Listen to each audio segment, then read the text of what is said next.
manager who was at York City before returning to Scunthorpe United. You have to say he's done a tremendous job. There are sponsors for virtually everything at Scunthorpe. If they can sell it, Glyn has managed to sell it.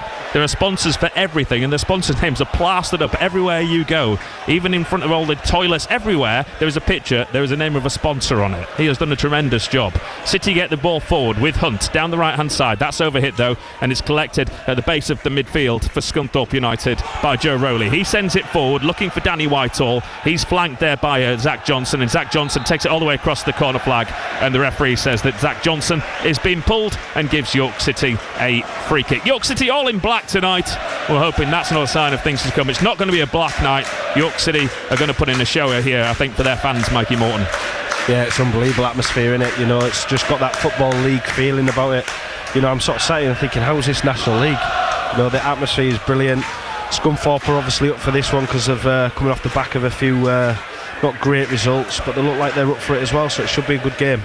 Yeah, they've lost a few games recently. No wins in 4. Long ball downfield. Stones beaten to that in the air, and it's picked up in midfield by the home side. But then it's given away possession, and Morgan Williams tries to play it down the line. It flicks off the head of a Scunthorpe United man, and York City will have a throw in close to halfway, far side of the field, that Jeff King will take in a second. He sticks the ball up his shirt, and now we'll throw it down the line, looking for Josh Stones. It's over his head, cleared at the back by the centre-back, the big centre-back Andrew Boyce. Surprising omission for Will Evans, who has to make do with the place on the bench, the other burly centre-back that Scunthorpe United have. I think he was very fortunate to get away without a booking in that game at the LNER earlier on in the season. But Scunthorpe, I thought, deserved their 3 goals and their 3 points that night. I thought they were superb. But as Mikey said, they have tailed off in recent weeks, and Williams at the back for York City hurriedly clears, but that's straight to a purple shirt, on the far side of the ground. City lining up as we thought they would do, Mikey. Yeah, they're obviously in their normal structure with a back 4 in there. It just looks like both teams are looking to just try and get territory at the moment. It's a bit of an old school game. Work hard, win your first battles, and try and get a bit of territory, because both teams are not trying to string passes together, they're trying to hit the space first. And that may have something to do with the state of the pitch. Lots of sand on the pitch as City go long down the right hand side. King, and it's overhit and goes all the way through to Roy Mahadi, who has looked shaky in recent weeks. He has made a couple of mistakes. My memory of that night in the beginning of October, his first game, we thought they would try and get as many shots in his goal that night, and they never really tested him, did they? No, it was really disappointing. Obviously, I've known Rory from Leeds. We signed him from Celtic a few years ago. He's got almost miscommunication at the back, almost an own goal from the edge of the area there from the Scunthorpe United defender. Mahadi came out, Evans ran onto it, tried to play it back, and he was just this side of him, and he had to slide, did Mahadi, to clear. Otherwise Stones would have just run that into the goal if it didn't go past him and run into his own goal from Evans' back pass. We were just on about that, weren't we, about Rory. He just didn't sound like he was communicating to his centre-back, and they got caught in 2 minds, and luckily he got that touch on it, otherwise it had gone round and it had been an open goal. Yeah, almighty cock that was up the back between Boyce and Mahadi. Well, hopefully that will unsettle the Scunthorpe United defence. York City now have a free kick for a robust challenge, shall we say, on Mark Kitchen in his defensive third on this left-hand side. Yeah, I think we're going to see a few of them late challenges early in the game. As you can see, everyone's just trying to expose themselves on the game and win their personal duels, and just leaving one early on Kitch there. Long ball downfield then from the free kick, looking for Stones. Stones gets a better man around his man. Is that a foul? Stones says it should be. The referee gives nothing. Tell you what, Stones did well there. He clipped it up. He had the 2 defenders on him. But what he did is he was so bright, he just nudged the centre-back just before, as he was going to have first contact, and he spun and he was nearly in. And was it inside the penalty area or outside? It was just looked outside for me there. But I love that from Stones. I was just giving him a little nudge just before he gets first contact. Now, yes, the ref might give it the other way sometimes, but he's just sort of letting him know that he's there. Boyce knows around. Now Mahadi again. He's managed to get a bit of luck there as he plays it out to this right-hand side, but it wasn't a great clearance from the Scunthorpe United goalkeeper. Starbuck got there in time and managed to keep it in play, and then he plays it off Ben Brooks. Stuart Meadow not happy with the yardage that was stolen there from the throw-in. He's trying to point that out to the referee. The referee allows the throw-in to take place. Ball back to Harrison Mayle in his all-orange kit, and he gives it the big up and under into midfield. It's been an interesting one so far. Boateng wins that, just can't find Stones, and this time he makes it clear, does Andrew Boyce at the back, that he's not going to go near that one, and that is one for Mahadi to come and gather and lay off to Starbuck on this right-hand side. One of the men coming into the starting 11 today. for Scunthorpe United. That's overhit though, and Kitchen will let that go all the way downfield and go behind for a goal kick. 0-0. BBC Radio York, 5 minutes on the clock. We'll keep up to date as well with what's going on at the Shea this evening. FC Halifax Town against Rochdale, still goalless in that game as well. City needing to better Rochdale's result to go back top of the National League this evening. So goal kick to York City. They're going to take their time over this. Johnson places it down the edge of the 6-yard box and then leaves it for Harrison Mail to go long down the centre of the field. Stones up against Horton, cleared by Horton. Gray picks it up but can't do much with it, and then it's belted forward on the left hand side by Denton. Appeals for a free kick as Whitehall throws himself to the ground. The referee gives nothing again, and it's picked up by Alex Hunt at the back. Yeah, I think he was playing for that there. He was using his experience. He felt Zach just sort of put his arm on his back, and he's just gone down and tried to draw a free kick, but ref was in a good position there, so luckily he didn't give it, and York are now in the attacking half. Rowley tries to clear, doesn't get much on it. Stones tries to chest it down for Pearce. Second bite of the cherry for the Scunthorpe United centre-back to clear, and he manages to do so, and then Johnson again gets the better of Whitehall, who ends up rolling around on the floor. Interesting that Callum Roberts has started off on the left at this game for Scunthorpe United, not his usual right-hand side, Mikey. Yeah, well, it just looks like when Scunthorpe get the ball, both wide forwards are starting to go right onto York's back three, and they're just looking to play it long early doors. So I think he'll just be asked to roll inside and try pick the seconds up. To this moment in time, they're looking to go forward quickly. Yeah, definitely Scunthorpe United's best player. You have to say, if he hadn't had a injury-wrecked 2 or 3 years, he'd be playing much higher than the National League.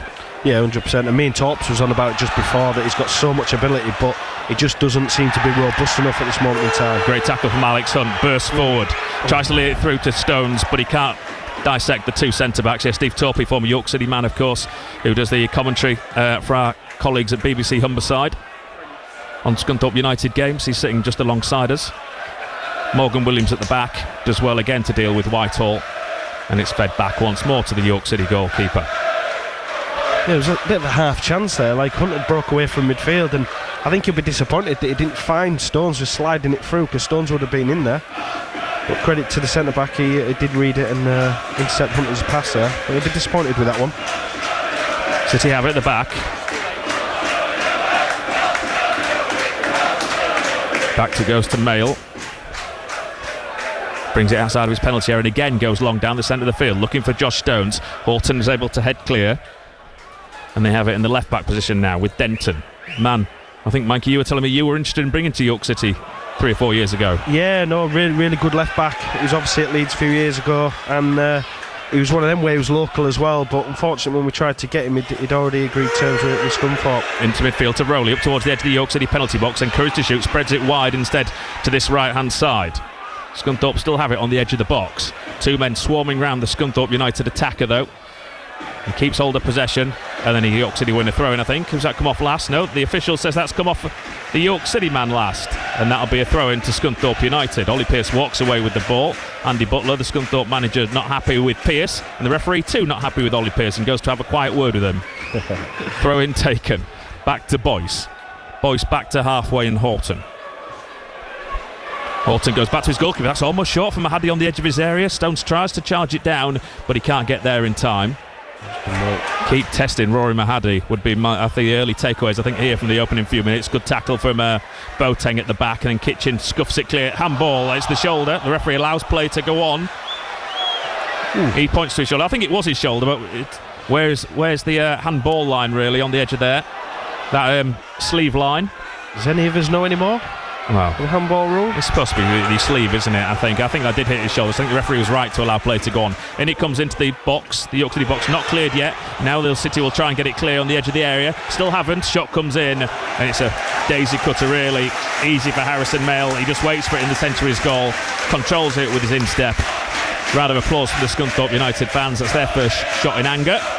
Still 0-0 here on BBC Radio York, as it is at the Shea between Halifax and Rochdale. 81333 on the text. Start your message with the word York. 08000 321 333 on WhatsApp. Again, start your message with the word York. You can send Pete a voice message if you want to on that number.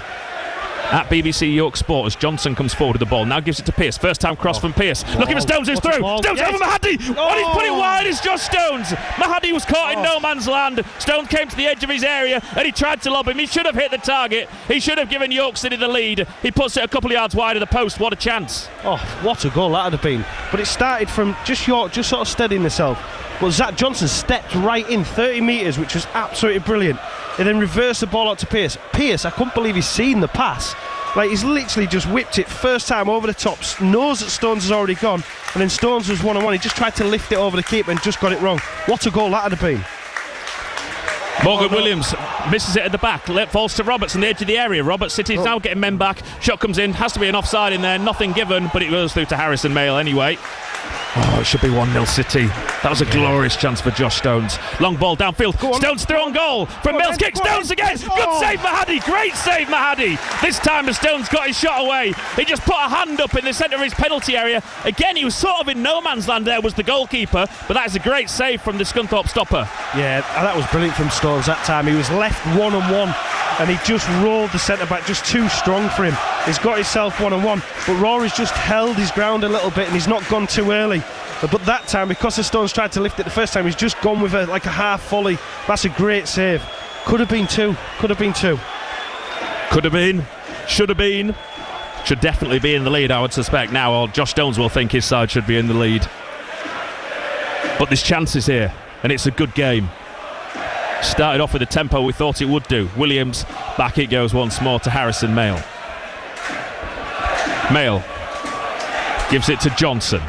Johnson to Boateng. Boateng back to goal. Under pressure. Goes back to his goalkeeper. Beesting couldn't get there. He lays it off to Johnson. Johnson, that's a nice ball to Pearce. Pearce, first time ball around the corner to Hunt, who's in acres of space. Hunt can now spread it to the right hand side. Gives it to King. King will play it down the line, looking for Gray. Gray can't get there though. Defender comes across and gets there first. Horton. And clears up towards halfway, and that'll be a York City throw in that Williams takes immediately. 0-0, BBC Radio York. Cracking atmosphere, cracking tempo as well to the play.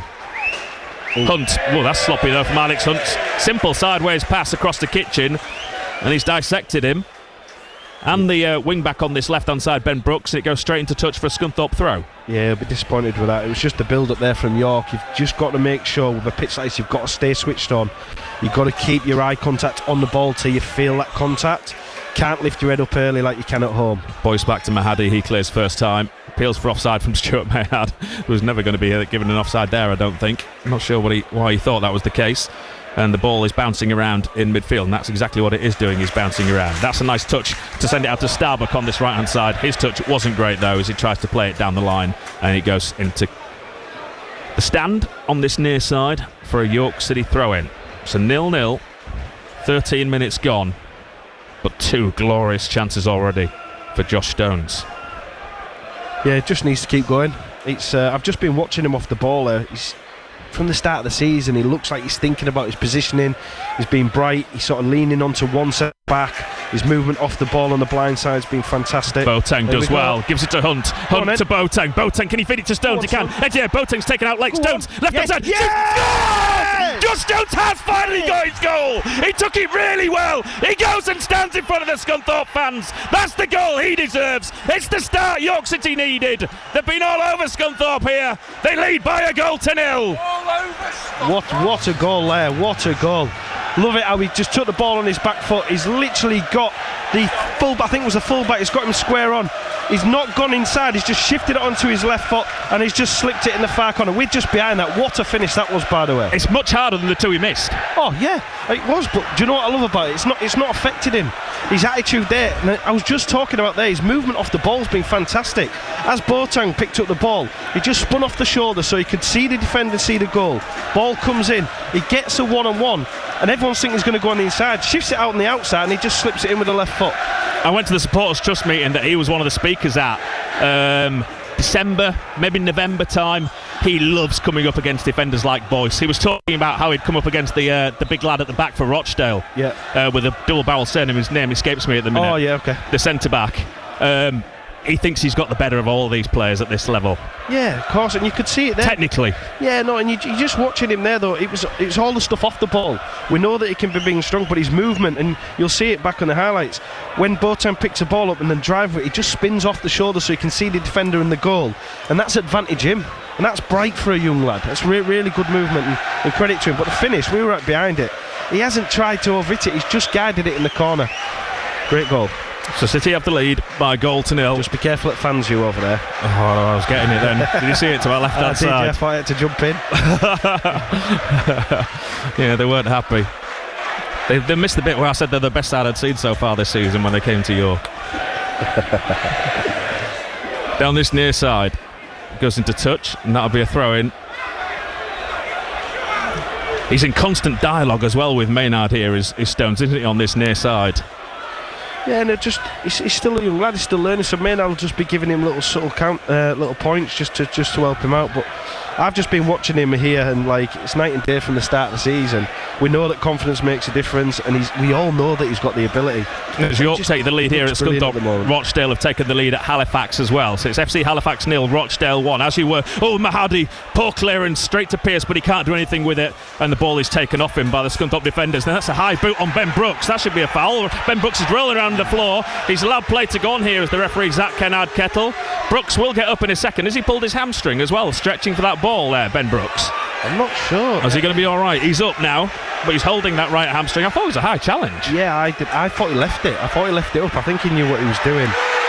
Boateng's now going to be penalised in the centre of midfield for just pulling the shirt of the Scunthorpe man.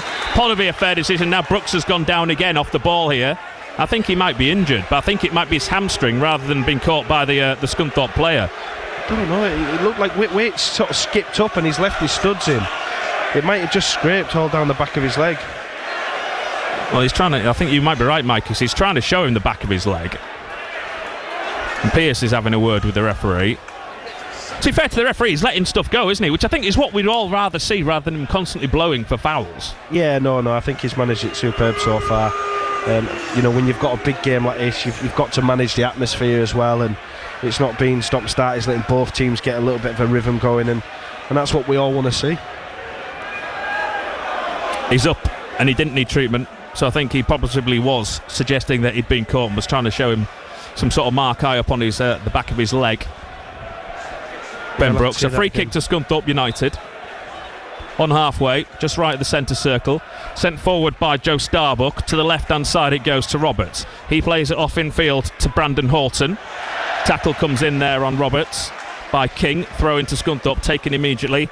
Back it goes to Rowley. Rowley gives it to one of his defenders. Now it moves across this right-hand side. Oh, it hits his own man as he tries to play that forward to Starbuck, and he's fortunate it falls straight back to him. Down this right-hand side it now comes to Wazunu. He goes back to Starbuck. Forward, Kitchen volleys clear for City. Boys, that's handball. As he two hands, just the two, as the ball bounces in front of him. Stones has got him concerned. City are running the referee. They think he should be carded here, because if he's not there, Stones is through on goal. Now the referee will call the defender to him. Surely just a yellow. Yeah, but he's just whacked the ball after as well. He's had a frustrating last 5 minutes. I think Stones has got him in his pocket at this moment in time. He's got him rattled. Oh, he certainly has. He's going to get away with it without a yellow as well here. But yeah, it was just the two hands. He misjudged it. It bounced. He allowed it to bounce, and then he almost caught it and patted it down with both hands. I think the referee's getting it right by not giving him a yellow card, because he wasn't trying to go through on. He wouldn't have got through on goal because there wasn't enough pace on the ball. I don't think it was that. I think it was the frustration bit when you're smashing the ball down your hands after. I mean, for me, I act fussed, but as long as it stays like this and York don't go and do the same thing, then he books him. I think we're all happy with it. We'll let him get on with it. Yeah. But at the moment, he needs to find his game, because I think Stone's in his head at the moment. Yeah, he certainly is. The referee's Josh Stone's now going to have a word with the referee. Yeah, Stones is running this game at the minute. There's a gap here. They could play a quick one. Hunt over the free kick, left of centre, just inside the Scunthorpe half. Dinks it forward. Free head at the edge of the box for Johnson to knock back in. There's some blocking going on. Scunthorpe Mon goes to ground. Referee spots it. Right decision. Free kick to Scunthorpe United. Yeah, I think Williams knew what he was doing. He was just trying to block so the player could come round the back, and he's gone down, and yeah, it looked like a free kick to me as well. Mahadi takes the ball to where the offence was committed. and gets ready to clear down the left-hand side, which he does. Train goes past behind the stand away to our right-hand side. And Scunthorpe have it on halfway, and that's a nice ball across this near side to Starbuck. He nods it round the corner, but that's straight into touch. Remember, back in the day, some great times in that away end. One of the best memories, that's one of my first memories of coming to away games with York City, was in that away end. Back in, I want to say it will have been 92, 93 season. John McCarthy and a late Nigel Pepper penalty, sitting in the back row, everyone belting that corrugated iron that used to be at the back of that stand as Pepper banged the penalty in for City to win. Came on a Tuesday night as well to an auto windscreen shield. I think it was auto windscreens at that point. City won 3-0. With the Wardens, if they're not here, they'll be listening in at home with Martin Warden, Simon Warden, Joanne Warden as Scunthorpe come forward. Shot then comes in, it's just wide of goal. That was a decent chance for Scunthorpe United. They cut York City open. It fell to the left-hand side and he tried to volley it with his left foot, Didu Bazunu. And he's unfortunate, really, that it didn't hit the target. It's about a yard wide of the post. It was just curling in, but not curling in enough to get past Harrison Mayle. To be fair, he connected with it too well, I thought. But they've just clipped it in from the right back, and Williams slipped. So you could see that he was trying to get contact, and he just slipped, which opened up, and then White had just squared it to the right-hand side, and he just hit it on the half volley, and it just guided wide. City trying to play out from the back. Kitchen has it now on this left-hand side. He'll play long downfield again, looking for Josh Jones. Defender gets there first, Boyce, but he heads it straight to Gray. Gray to the right-hand side. Space over that side for King this time. He's got Williams outside of him. King puts the ball into the box. Deep one. Stones around the back will let it go out for a corner kick. I've got a nice big pole in my way, so I can't see it. But yeah, it took a nick off the defender. But that was better from York on terms of when they're playing long. So I was going to say a couple of times when we've gone long from Harrison or the back three, we've just not picked the second up because Rowley's sat just in front of their back four, so they outnumber us. But this time Gray and Pearce were a little bit more narrow, so we could pick the seconds up. It was really good from Gray. Went long, picked the seconds up, shifted it wide, and then King put a dangerous ball in. Will Evans, who was surprisingly dropped, rested tonight, is on the bench, is walking alongside the front of the stand here. That's the round of applause you can hear in the background. Hard to say he's busting a gut to warm up, would you? As if he's trying to impress his manager. Yeah, I think he just wanted to... Hunt takes the corner kick, drills it deep to far post, headed back infield by City. Boateng brings it down, appeals for handball from Kitchen, but I don't think there was any handball in there. Scunthorpe clear. The muted appeals really up to halfway, and it's Gray. Gray pings it at Boateng, does brilliantly to bring that down, and then goes down to the challenge. Free kick for York City in a dangerous position. What a touch that was, by the way. Boateng, unbelievably picked that up. Thigh high. Yeah. Beautiful, like Gray fired it in, and it was just above his hips, and he shifted his feet and he's just brought it down. What a touch that was. And then as the defenders come, he's just got his body in and draw a foul.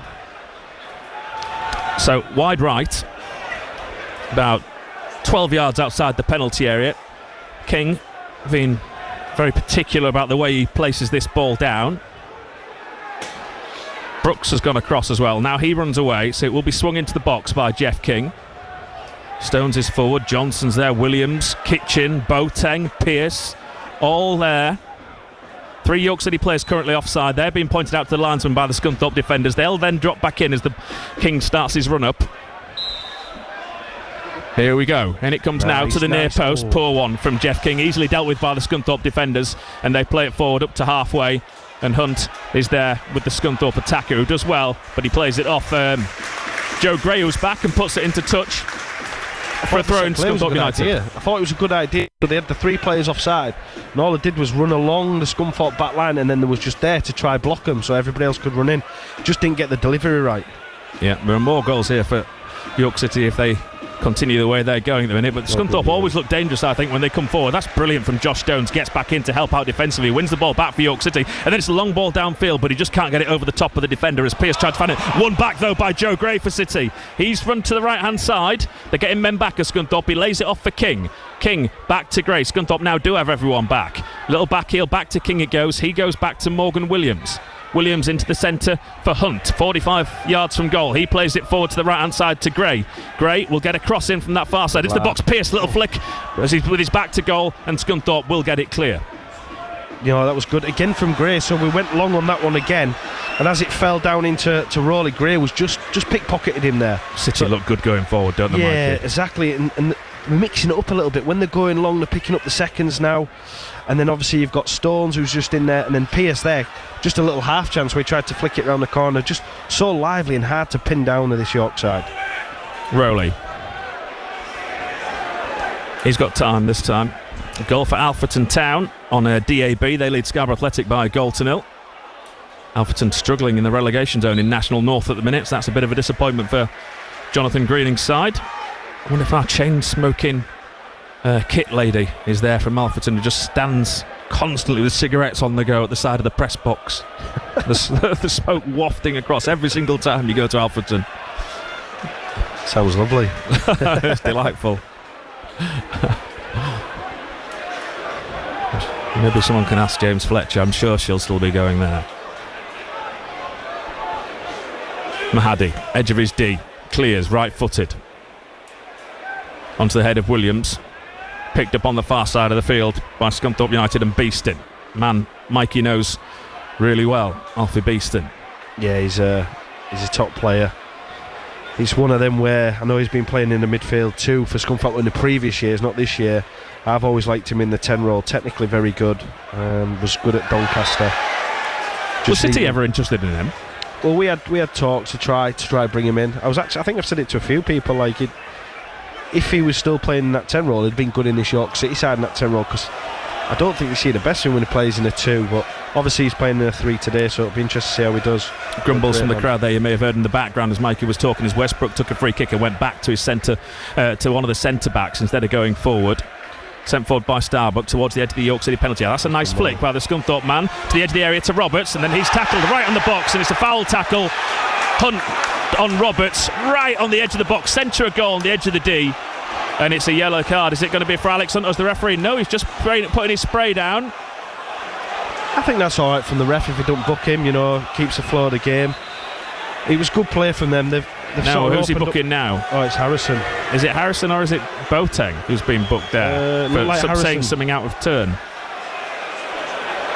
Might be wrong, but I think it was more to do with Harrison coming sprinting out of his goal. But I think Harrison was probably making the point we were saying. He's coming out and saying, you don't want to be getting your cards out when you could have booked 2 or 3 of them so far. But good play from Scunthorpe. Like, ball was clicked into Whitehead, and he's an experienced player, and Zach was just trying to get that first contact, and he just flicked it round the corner, and then it fell to Robinson. He just chopped him, and then Hunt looks like he's just gone straight through him. Now this is really dangerous. This is right in the centre of the goal. It looks, I know we're at the far end of the field, but a matter of inches outside the penalty area. Yeah, you're just looking now if it's possibly too near, if anything, to get it over the wall. So that wall's got to stand strong. Harrison Mill's got to make sure it's lined up exactly where he needs it to be. Someone goes lying down as a draft excluder behind the wall. York City supporters directly behind the goal, 7 of them, shining the torches on their phones. I'm not sure that's going to put off the attacker from a free kick. And 2 Scunthorpe United men over it. Danny Whitehall and Callum Roberts. Roberts has now moved the ball, picked it up and slightly moved it, which has been pointed out by the York City defenders to the referee. Jeff King went to make him aware if he wasn't already. There are gaps in that wall, Mikey. Yeah, I'm just looking at it now. I think if Whitehall's going to hit it, he's going to go with a pace. I think Roberts will go with it up and down. Right, here we go. That was the whistle. More lights from the York City fans. Roberts blasts against the wall. It's done its job. Back out to the edge of the area. And it does its job a second time as Hunt comes out and blocks it. And it goes into touch the far side of the ground for a Scunthorpe United throw-in. They did stay strong. Yeah, no, and do you know what? I mentioned this on Saturday. The amount of times the ball was in around the box and York got first and second blocks on it. That's why York are up there, not just because of all the pretty stuff, it's them things as well. Just there as well. And that's a good header from Johnson, clears. The long ball came forward. Pearce completes the clearance, and now they're trying to turn that Scunthorpe United defence. One in the air by Gray. Good header to Stones. Left hand side of the penalty area. Stones comes in field. Still got the ball. Forced away from goal. Stones needs to pull it back to someone. Needs a bit of help. Now he lays it off to Brooks. He'll put across into the middle. On to Gray. 2-0! 2-0 to York City. A lovely header from Gray. Even the Scunthorpe fans in front of us are applauding that goal. That was well worked by Stones again. Then Brooks. How many assists has he got? First time ball into the box. Gray got in front of his man. Into the centre of the goal it goes. York City have a second. Scunthorpe 0, York City 2. Yes, what a goal. I don't know if these Scunthorpe fans are happy around us though. We look like we're going to get jumped on in a minute. But what a goal that was. Again, it was a long ball. Stones competing. It fell down in the corner. Stones had a couple of attempts to try shift and get a cross-over shot in. What he did is he teed it up for Brooks. Do you know what? I was saying first time, and he just whips it in first time, and that's perfect for a striker because they don't need to check the run. Gray sets off, gets across the front, and a good header. Was it a header? It was a header. Goalkeeping, Mikey. I've just seen the replay. Mahadi, it goes right through him. He just puts both hands up. I don't know, and it seems it doesn't have much pace on it, the header. No. It's as if he's caught completely off balance and he can't adjust his hands. Right. It's just above his head. Yeah, Mahadi will be disappointed, but it is a brilliant goal from York City. Yeah, really good start. There's a big pole in my way, so as soon as that ball goes across that 18-yard box, I can't see anything. What a first half an hour this has been from the Minster men. Continuing where they left off at the weekend. Scunthorpe United 0, York City 2. Here on BBC Radio York. York are going up is the cry from the away end. Of course, Rochdale leading as well by a 1-0 at the Shea. Long ball downfield. Williams wins that header. Gray nodded across by Hunt to the right hand side, and King will clear for City with a big up and under downfield, controlled over that side by Brandon Horton. Back it goes to Boyce. Boyce clears only as far as Boateng. King.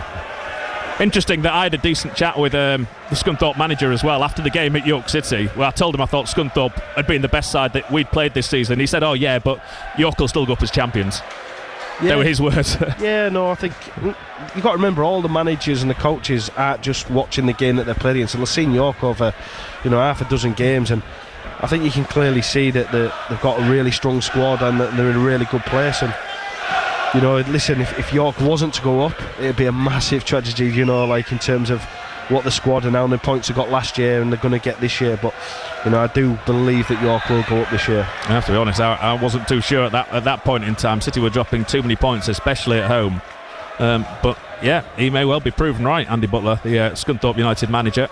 The City give away a free kick on the far side of the field, just inside their own half. Scunthorpe play it long towards the York City box. Pierces down the edge of his own area to help out defensively, and Scunthorpe will pick it back up on halfway with Starbucks. Yeah, with just Pierce there heading the ball, and I was mentioning it before the goal, not only are we exciting going forward, how many times are we getting first and second balls in around the box? 5 minutes ago the ball got clipped onto Williams and he wins first header. Again, here we go, Harrison sweeping up well. Yeah, Mahadi all the way down to Harrison. Harrison just makes sure there's a slight collision there with the Scunthorpe United attacker, and he bounces off the York City goalkeeper, goes to ground. And Mail now clears long downfield again, looking for Gray this time on that left-hand side. He's beaten to it in the air. Going to be picked up in midfield, though, is it, by Alex Hunt? It is. Oh, and he skips away from his man really well, Alex Hunt. King down the right-hand side, looking for Gray. Defenders there, though. And he does well, really well, the Scunthorpe United full-back. And now they have it in midfield with Rowley. Rowley goes back to Boyce, who's having a hard time so far this evening. He gives it to Starbuck. Starbuck miscontrols the ball, but has enough time to send it long. Then there's a foul on the edge of the York City penalty area. Whitehall's the one that's going to be penalised. And the referee just tells all the York City players and the Scunthorpe United players to stay away from him. He's in control. He knows what's going on here.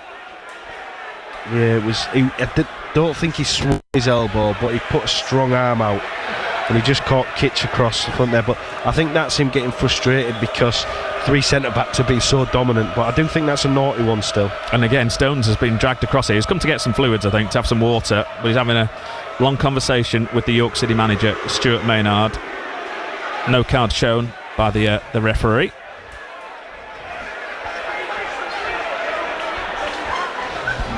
Looks like Kitch is all right there, but it was they hurt them ones when they come across with the forearm.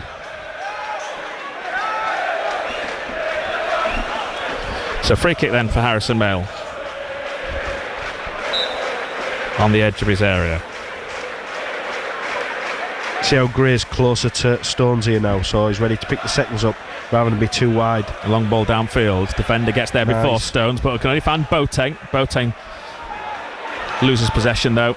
Scunthorpe go long. Williams is pushed, but the referee says no, and now they're in down the left-hand side. Pulled back to Roberts. It's behind Roberts, been picked up by Westbrook. York City man goes to ground in the penalty area, and then I'm not sure really what Westbrook did in the centre of the goal from 30 yards. Did he just lose control of it, and it bobbles through to Harrison Mail? Yeah, do you know what? If I'm like the analysis team here, I'm clipping that. because we make a mistake down that side, whether it was a foul or not, but you see there was 8 and 9 players sprint recovering to get back and win the ball. And they're the little moments that can help you go on to win titles. Hunt to Brooks to Kitchen. He'll send it forward looking for Pearce, trying to turn this Scunthorpe defence. Sliced off the defender's foot, and that's a York City throw in 10 yards away from the corner flag down this near side. Latest scores then in the National League: Halifax 0, Rochdale 1, Forest Green 0, Boston 2, Scunthorpe 0, York City 2 we know about, Southend 0, Borehamwood 1, Tamworth 1, Altrincham 0, and Wealdstone 1, Brackley 0, Brackley down to 10 men. Ben Brooks beneath us gets ready to launch this into the Scunthorpe United penalty area. Boyce tugging away with Stones, who's now just standing just off the pitch and will now make an on-rushing run as the ball comes in, and the referee saying to Stones, you need to start on the pitch before the throwing comes in, so he comes in a yard, and now Brooks launches it into that penalty area. Over the head of Williams, headed clear by Scunthorpe United to the edge of the box to Boateng, and then it falls to Williams, who lays it off back to Gray, the goal scorer. First goal since the game against Aldershot back at the end of November this evening for Joe Gray, and he's returned to the starting 11. And he wins another throw-in, same position. Brooks thinks about going short to Alex Hunt, but I think he will put it into the box once more. City still got all the big men up there, looking for a third goal before the break. They lead by 2-0, 10 minutes to go until that half-time whistle. Brooks, in it comes now. Headed well clear by Whitehall. Edge of the box, flicked on by Stones, and it runs all the way through to Mahadi. And he's all green kit. He comes to the edge of his box and he bowls it out to the far side to Tyler Denton. Denton back in field to Horton, who can play as a left centre-back, has played there, but is usually playing as a left-back. It's been a tough night for their back four, and it's so far the front three of York are licking their lips at the moment. They were working overtime, especially the two centre-backs. Yeah, well, they're just constantly pressing them and making runs off them, and Stone's competing. So they'll know that they've been in a game so far in this first 36, 37 minutes. On this near side, on halfway, go back to Westbrook. And Westbrook, a man who does have Football League experience at a few different clubs actually. Bristol Rovers, Coventry, short spell at Brentford, although I don't think he played in their team as they were making their way through the league. If he didn't play that often. Across the left-hand side from Beeston it goes. Roberts dinks in across into the middle. It's over everyone though, but it's going to be picked up by a Scunthorpe man on this near side. Starbuck to the edge of the area, plays it to Rowley. He'll put a right-footed cross in it comes now. Another deep one, flicked away by Morgan Williams. Knocked back in once more by Scunthorpe. Boateng gets his head to it. Pearce goes down at the edge of the penalty area. Clash of heads. Or at least the York City striker says that. The referee gives the decision, and then Ollie Pearce stops rubbing his head and gets up. Yeah. Again though, brilliant box defending. You know, like they whip some really good balls in there, but York just competing. If you just watch away from the ball a minute ago, Zach in there, he just nudged the centre forward, so he couldn't get a clean header on it, and they're just constantly doing all the little dark arts in there, and then even like Pearce there just going to win that second one and come through, and they've drawn a foul. That's what's so impressive about this York City side. It's got all the ingredients you need to win promotion from any level of football, hasn't it? They can play glorious football, they can be workmanlike, they can be rugged, but they can also do the things that really upsets supporters of other clubs, and when you see it happen against your team you get really frustrated. They can buy free kicks, they can roll around, they can waste time, they can do things, and well, they can. There's a bit of gamesmanship about them as well at times when it's needed. Yeah, of course, and if you look through sort of their average age, it's higher than probably what people think, and you start to look through the experience as well. So the players who didn't quite make it last year, they've gained that experience. The players who have signed in have had the experience of getting through the league. It's just got a little bit of everything, and they've won it back again. Pearce to Brooks. Boateng back to Pearce on this left-hand side. Pearce waits for Brooks to come across. Then he puts a cross in. He wins the York City a corner kick. Yeah, clever from Pearce there. Just used Brooks to go on the outside, and he was just trying to shape it and then whip it in with his left foot. But I think York will take this now. He's just going to slow the game down. Is it a throw-in or is it a corner? Well, it went to the roof of the stand behind the goal, so it's got to be a corner. Is that where it went? Didn't see where it went. I was too busy watching him down here.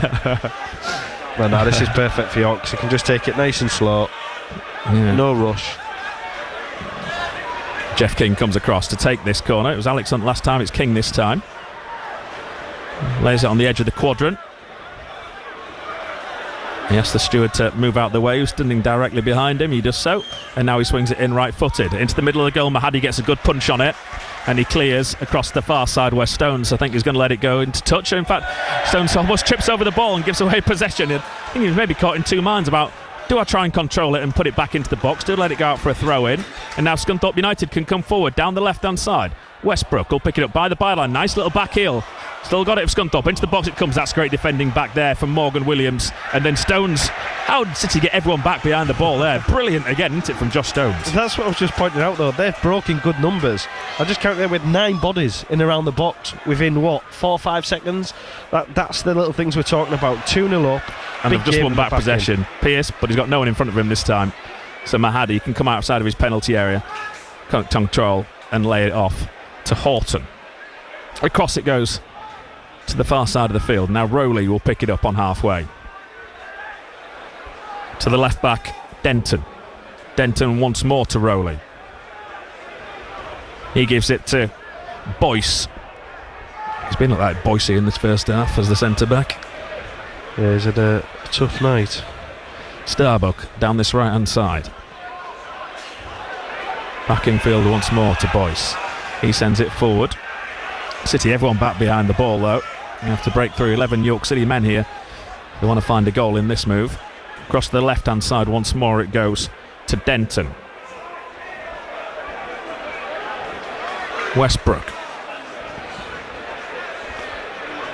To Boyce once more. Bit of possession here from the home side.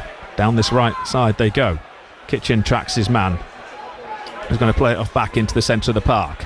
Nice bit of play this from Scunthorpe. Westbrook once more with a bit of space up towards the edge of the box. Now City win it back through Boateng, who does brilliantly. Rowley and then gives away possession. Superb from York City. It really is superb. But then they wanted the long ball downfield, did Stones, and King gives away possession cheaply, and Stones lets him know that he's not happy with it. That should have been the long ball down the centre. Yeah, it should have been, but just watching there, I know Scunthorpe have had possession of the ball, but they're not moving it quick, so York are just shifting into critical areas, but into the penalty area it comes, flicks off the head of Kitchen. It's going to be picked up on the edge of his own box by Gray. Again, another example of attacking players back out helping the defence. He gives it to Boateng and City can start coming forward. Centre of the field, Boateng gives it back to Alex Hunt, who just steps past Westbrook with it. Lovely from Alex Hunt. Yeah, and that's the game management. They're quite happy to just sit in there, save energy. You can't press all the time. So much space for Ben Brooks, but he wasn't spotted there by Mark Kitchen. He goes back into Johnson, and Johnson will send it to the far side instead to Williams, who's pushed on that right hand side. Now it's down the line. King, I thought it was offside. The line was nowhere near in line. That flag stays down. King into the box it comes, and corner kick. Surely King's offside. He's directly in line with me, and the linesman's nowhere near upward play. Yeah, no, I thought he was offside, but the problem is when you get that crossover, when the centre half goes late, it's 50-50 for the linesman. So, and obviously he's got an advantage York there. The linesman was at least 3 or 4 yards in front of play. Yeah, not behind play, in front of play. He was nowhere near, could he see, from where he was. But King looked offside to me. No, definitely think he was offside. But it does make it very difficult when the centre half goes late. But the flag stayed down, and now York City have another corner, far side of the ground. The third corner kick of this first half. Hunt's over it, so too is King. Hunt's come and pulled rank here. He's told Jeff King to disappear. He says, I'm going to take it. Drives it to the near post. Two Scunthorpe men go to ground. The referee gives nothing, but they do manage to clear it as far as Gray on this left-hand side. Gray to Kitchen. Kitchen pulls it back to the edge of the area to Alex Hunt. He's got time to bring it down. Almost sat up for him for the volley. Takes on the shot now. Mahadi palms it behind for another corner kick. Diving to his left-hand side. Can't tell from here if it was going in. Possibly hitting the post. Possibly going just wide. Mahadi didn't take any chances and palms it round his post. The question is, did Kitch actually see that pass? Because he's picked out Hunt at the edge. I don't know whether he was delivering that, but if he's seen him, what a spot that is. Did you think he was going to hit it on the volley? It sat up perfectly, didn't it? And I'm thinking about Hunt as well. I'm thinking when it skips up, he's got the technique to hit it on the volley. But he's just chopped inside and he's gone with the left foot. It wasn't the cleanest strike, but sometimes they sneak in at the near post. And then I couldn't see the save because of this nice King post in front of me. this time. Pulls it back to the edge of the area. Pierce on the volley, just over the bar. A nicely worked corner kick routine, that from York City. Pierce just couldn't keep his shot down. Yeah, Still stays 2-0. It's a difficult one, that, but the routine was very good. Pierce was right at the back of the crowd, and then all he did was spin round last minute and the ball got pulled into him, but it just skipped up just before, so he could only guide it, and unfortunately just guided it over the bar. The crowd starts to disappear into the lounge here behind us. Mahadi scuffs his clearance straight to Stones, but Stones can't make anything of it. Boyce clears forward once more to Stones. Boateng on halfway. Gives it to Hunt. Hunt tries to turn the defence. Gray's the nearest. Mahadi comes out of his area and he does well. He gets there and he manages to find a Scunthorpe teammate on this right hand side. Starbuck sends it forward. It's going to be picked up though by Hunt once more in the centre of the park, and he comes over halfway, does the York City midfielder. Nice ball to the right hand side to King. Hunt continues his run forward. King now has Williams outside him, but he comes infield instead and gives it to Hiram Boateng. Boateng now across to Kitchen. We've reached the 45, or we're 10 seconds short of reaching the 45, possibly 2 minutes of injury time. That's a nice ball from Johnson to Brooks, who heads infield. Can Stones get on the end of it? It's left between two Scunthorpe players, and they do manage to hook it clear back to Mark Kitchen in the left back position. He's hoping it's going to go out of play for a York City throw-in. Lets it ball just drop through his legs. It does go into touch, and it is a throw-in. What number's going up on the board? It's 2 minutes, as we suspected it would be. Yeah, 2 minutes. I think York are just controlling the tempo, but what a great first half so far. The only disappointment is it's not more than 2, Mikey. Yeah, it is. It is, but you know, obviously Stones has gone and got his goal. You know, it'd be disappointing that he didn't get at least one of the other ones. But Boateng again trying to turn the defence. Is it going to stay in? Stones gets past his man, but the ball just runs away from him and it goes behind for a goal kick, and the referee just rushes towards Josh Stones and Brandon Horton just to make sure there's no pushing and shoving. There wasn't. Both players were behaving themselves, both fairly battling for the ball, and it goes behind, and that'll be a goal kick. Yeah, Stones don't mind that, and that's what I like about it. He'll dish it out and he can take it, can't he? You know, you see most forwards there, they get frustrated, but he knows he's dished it out in this first half, so I thought that was good from both players. Mahadi clears onto the head of Johnson. Again, son. Nodded forward by Scunthorpe United. King into midfield. Pearce gets his head to it. Stones just can't find it. He leaves a little bit in there as well on the centre back. Referee gives the foul in the centre of the field. Again, like, you know, when you're looking at York, you try to think, how would you play against them? And when Scunthorpe are trying to go along, York win first contacts. When they try to play through, York are so compact that they can win it and break on you. I'm just looking, it's so frustrating when you're playing against this York side. Scunthorpe come forward then. We've played 90 seconds of the additional two. They have it by the corner flag. Last action of this first half. Trying to run it out play for a corner kick, and the referee says it's gone out for a York City throw-in right by the corner flag, and to the cheers of the York City fans. 1,600 plus of them packed in behind that goal away to the right-hand side. Was the referee given a goal kick? They're trying to waste time here, yep. They're pretending they think it's a goal kick, York City. They've thrown it to Harrison Mayle, who's already on the yellow card, so he's not going to hang around. He throws it back out to the far side to take the throw-in by the corner flag. And there's the dark arts. That's your experience within the team. Yeah, 2 minutes up. Williams has the ball. He'll throw it down the line. The referee will blow. There we go. Andy does. What a first half that has been from Stuart Maynard's side. 2-0 up, thanks to goals from Josh Stones and Joe Gray. Boos from some of the Scunthorpe fans away to our left-hand side. They have been as dominant, I think, as you could possibly be in a team when you come away to a ground like this with an atmosphere like this against another fellow top 5 side. And as I say, Mikey, I think the only disappointment is that they're not 3, possibly even 4 goals ahead. Yeah, but dominant in a different way. So we knew with the atmosphere and the pitch, what they've done is they've won the personal duels, they've got the territory. Yes, could have probably had 2 early doors, but they kept going. They scored 2 great goals, and I think this is what the most exciting part of the York side is. Even if you were looking at last year, we played some lovely football, but we just didn't have this know-how. And today, to win these types of games, you know, reminds me of the big teams that have been promoted over the last 3 or 4 years, because they had that little bit of everything. We can play the nice football, we can score goals, and I know I keep banging on about it, but the defending in around the box, the recovery runs, they're the little things that managers want to clip and say, right, we're going to show you this. But no, it's been a fantastic first half, and people are throwing crackers here at the moment, bangers or whatever they're called. Yeah, every few minutes when the play's not going on, we keep hearing cracks going off. I'm not sure what's going on down just the front of the landed next to me. Brilliant. Maybe they're trying to tell us something, Pete. At half time, superb from York City. They lead here at Glanford Park by 2-0. We have the North Yorkshire stories you might not know about. Wow. This is just incredible. There's fact, there's fiction. The hidden history. I just imagine smugglers hiding in alleyways. Charles Dickens visited him on a tiny little lane off Yorkers Gate. The eerie legends. The knight's horse became spooked, and as he was falling, he looked back and the abbot was transformed into the devil. The secrets. What do you believe? Oh gosh, you got me on the spot there. Secret North Yorkshire. It's just magnificent, some of these stories. Search Secret North Yorkshire on the BBC Sounds app and hit subscribe so you never miss an episode. Every game live and getting you closer to your club. BBC Radio York Sport. BBC Radio York Sport. Pete Spencer taking you through half-time.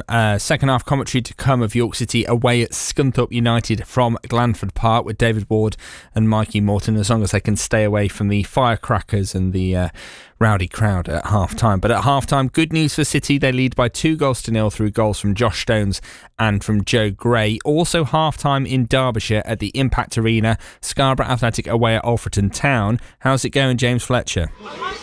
It's not going the way of Scarborough Athletic, Pete. It's currently Alfreton 1, Scarborough Athletic 0.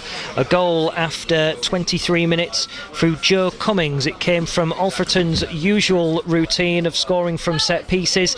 This time a throw-in from Adam Lund, which resulted in a corner. And from that one, it wasn't cleared away by Scarborough Athletic. A great save from Ryan Whitley in the build-up from Josh Ayres' close-range shot. Cummings just happening to be in the right place to steered the ball home from little more than a couple of yards. Since going behind, though, Scarborough Athletic have had plenty of possession and they've tried to carve out chances. Some misplaced passes and a blend of stubborn defending as well has meant that Scarborough Athletic haven't really been able to break through as yet. The feelings in the commentary box are that Luca Colville is made for the second half, and it's a question of maybe when he comes into the fray. He's out warming up at the moment, but it feels like a bit of creativity is needed from Scarborough Athletic, who at the moment are throwing away what many would see on the outside as a bit of a banker this evening. Well, at the minute they're not getting anything. 45 minutes to go. Alfreton 1, Scarborough Athletic 0. Thank you, James Fletcher. Let's run you through some of the other scores at half-time then. Starting with events in the UEFA Champions League. It's a knockout round playoffs at the moment. Atletico Madrid have booked their place into the next round with a 7-4 aggregate victory over Club Brugge. That was a 4-1 victory on the evening. At the moment then, it is goalless between Bayer Leverkusen and Olympiacos, but Bayer Leverkusen have a 2-0 aggregate lead from their first leg. It's Inter Milan 0, Bodo Glimt 0, and Bodo Glimt have a 3-1 first leg aggregate victory in that one. And of course Newcastle United 8-1 after their first leg. They're 2-0 up at home against Karabag in that one, so that is currently a 10-1 aggregate in that one at the moment.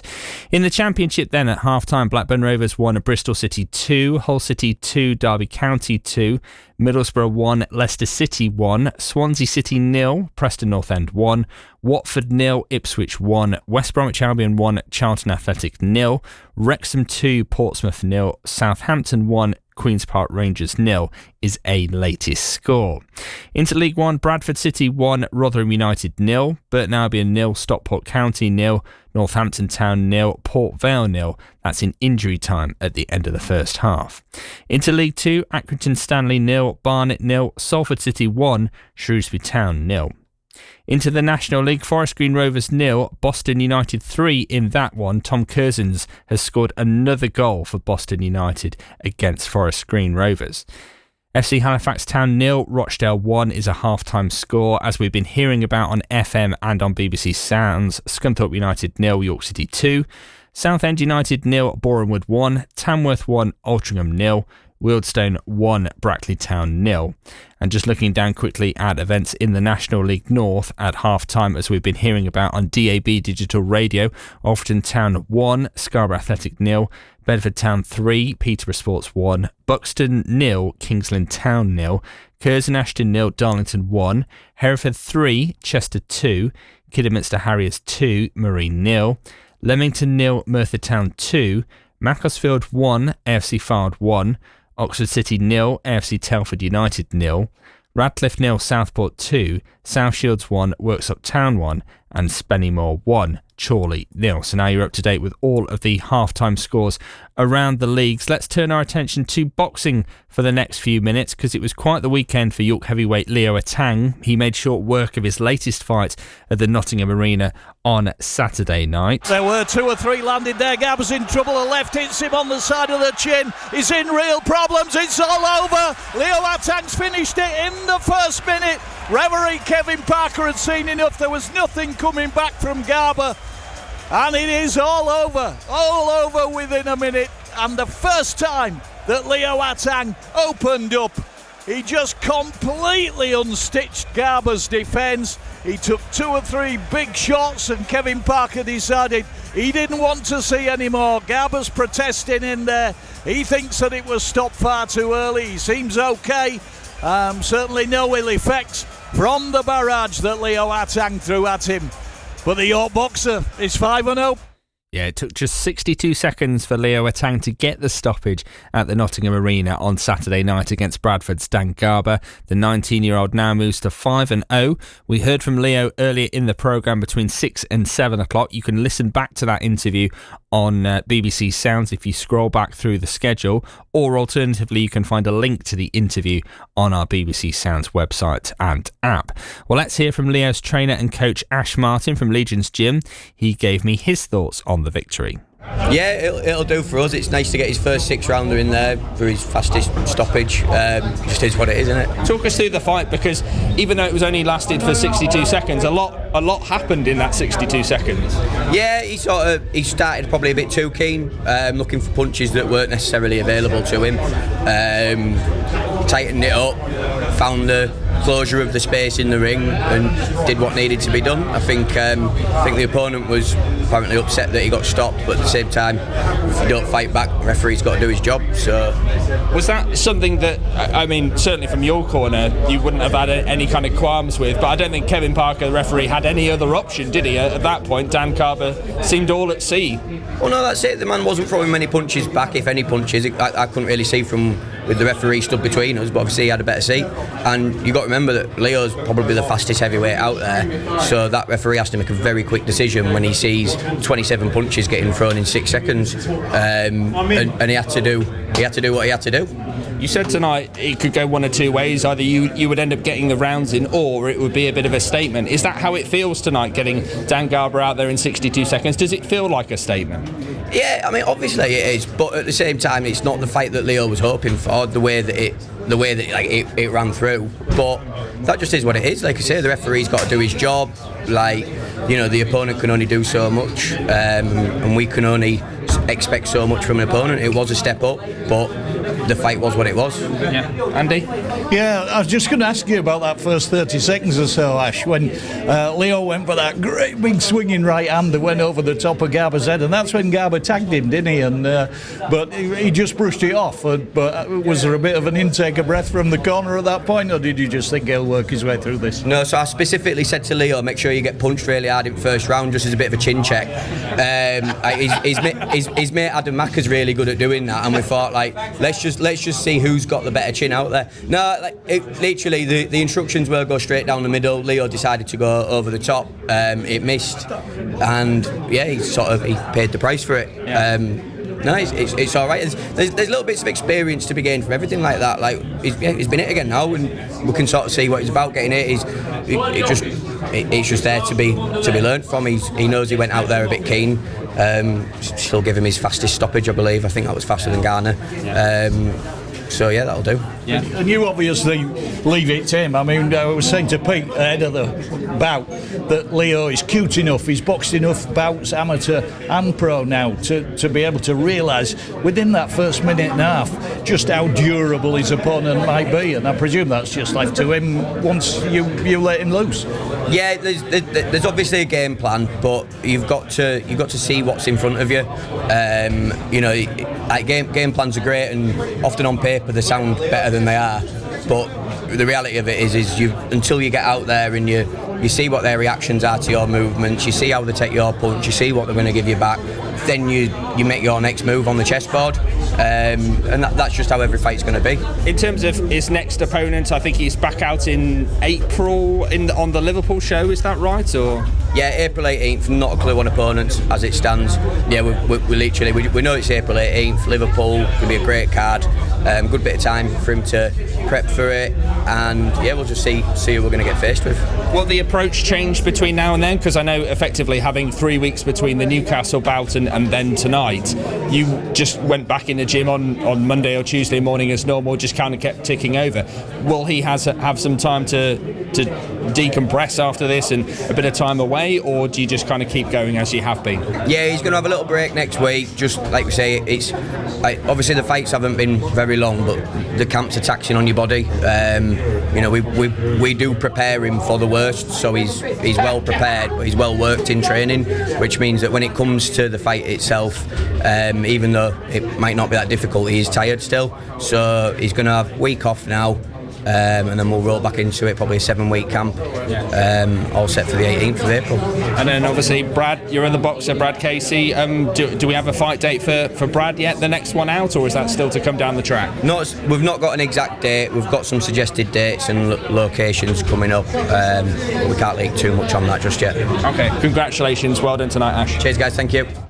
That is Ash Martin, who is Leo Atang's trainer and coach at Legion's Gym in York. As you were hearing, Leo Atang will next be fighting on Saturday the 18th of April at the Liverpool Arena on the undercard of Callum Smith and David Morrell. BBC Radio York Sport will be there to cover that event with myself and Andy Atkinson, and you can listen back to the fight, analysis, backstage interviews, all on the latest episode of Leo Atang The Verdict on BBC Radio York Sport, and you can find the link for that on our Twitter page at BBC York Sports.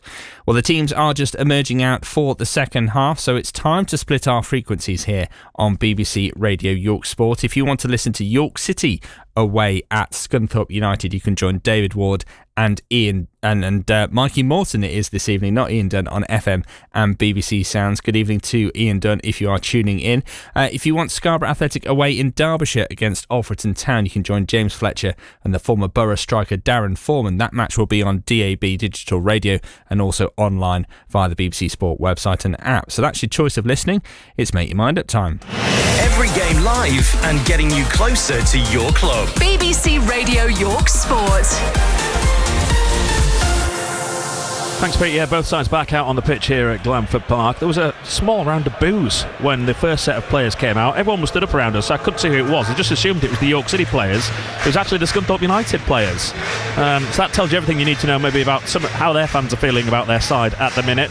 Let's run through the two 11s. No changes at the break. So City, Mail, Kitchen, Johnson, Williams, Brooks, Boateng, Hunt, King, Pearce, Gray and Stones. It was Stones and Gray with the goals. The home side, Mahadi, Denton, Horton, Boyce, Starbuck, Rowley, Westbrook, Beeston, Ubazunu, Roberts and Whitehall. So City kicking from left to right, both sides kicking towards their respective supporters at the start of this second half. City still with work to do. 2 up, could easily have been 3 or 4. Harrison Mill hasn't really had to make any sort of decent save in that first half. A couple of routine shots from the edge of the area that he's had to deal with, but nothing that should have got anywhere near by causing him a couple of heart palpitations. There's the referee whistle. City get the game back underway. Hunt gives it to Johnson.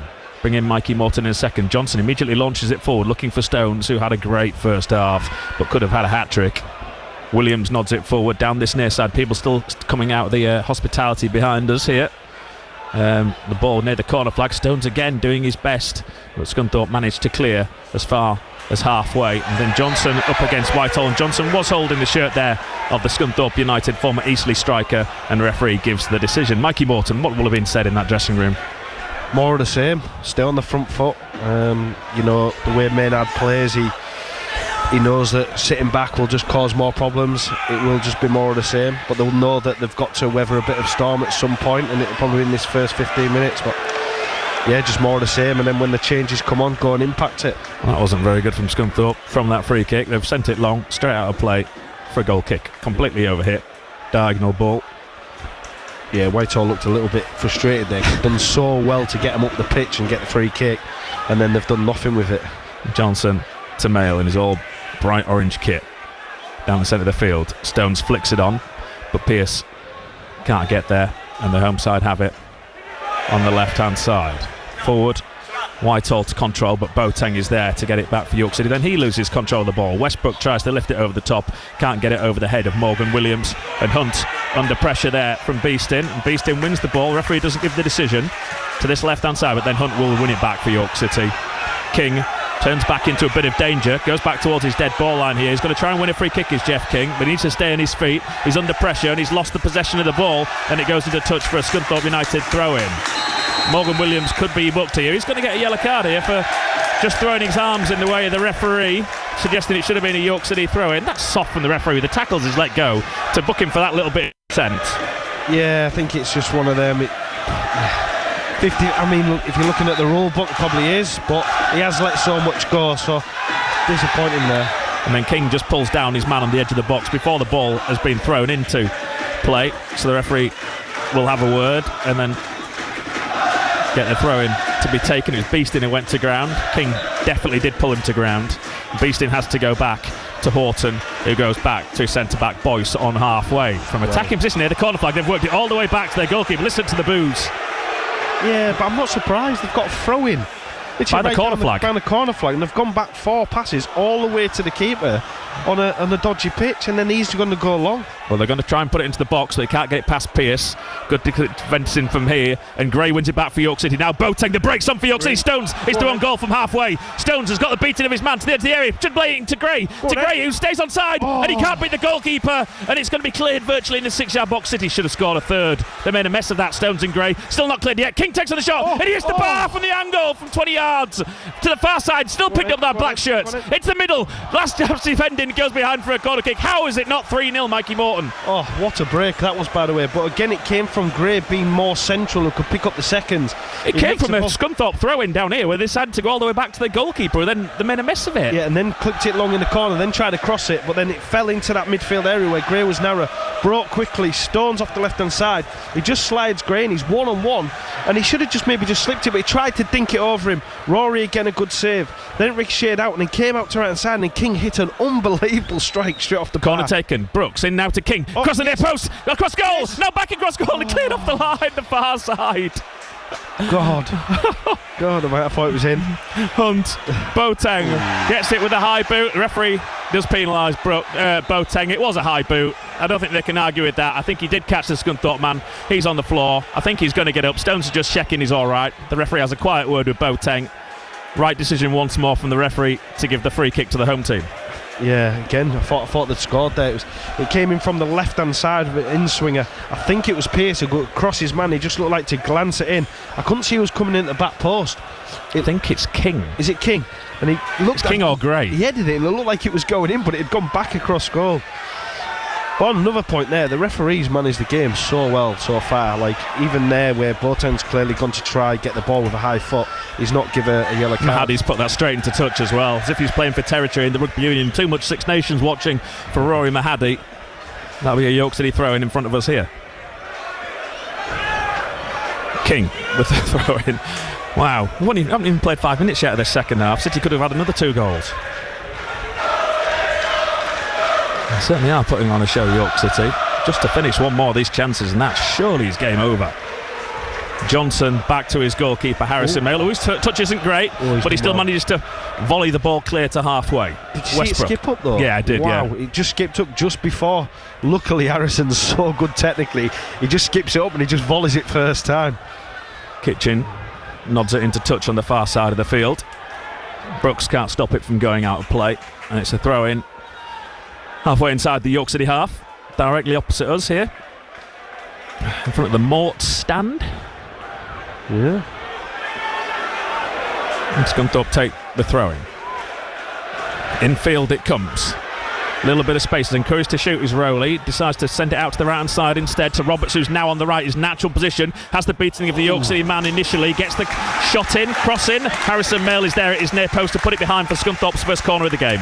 Yeah, he's done well there, because it looked like it could have crept in the near post, but it just shifted his feet so quick, and he's just seen it lie the post. Good chance there for Scunny. This is Scunthorpe's first corner. Mail bounces up and down on his goal line. And it comes now to the near post. Flicked infield by Scunthorpe. Still not cleared by York City. Edge of the area. Shot comes in. Ewing's hit the roof of the stand. Sorry, as Boyce.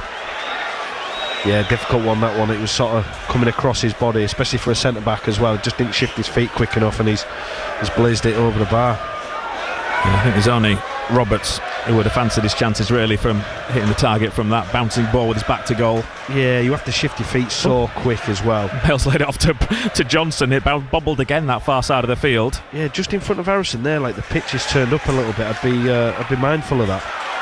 Kitchen clears against the back of the attacker, but they win a throw in on the far side of the field, the York City. So Scunthorpe 0, York City 2.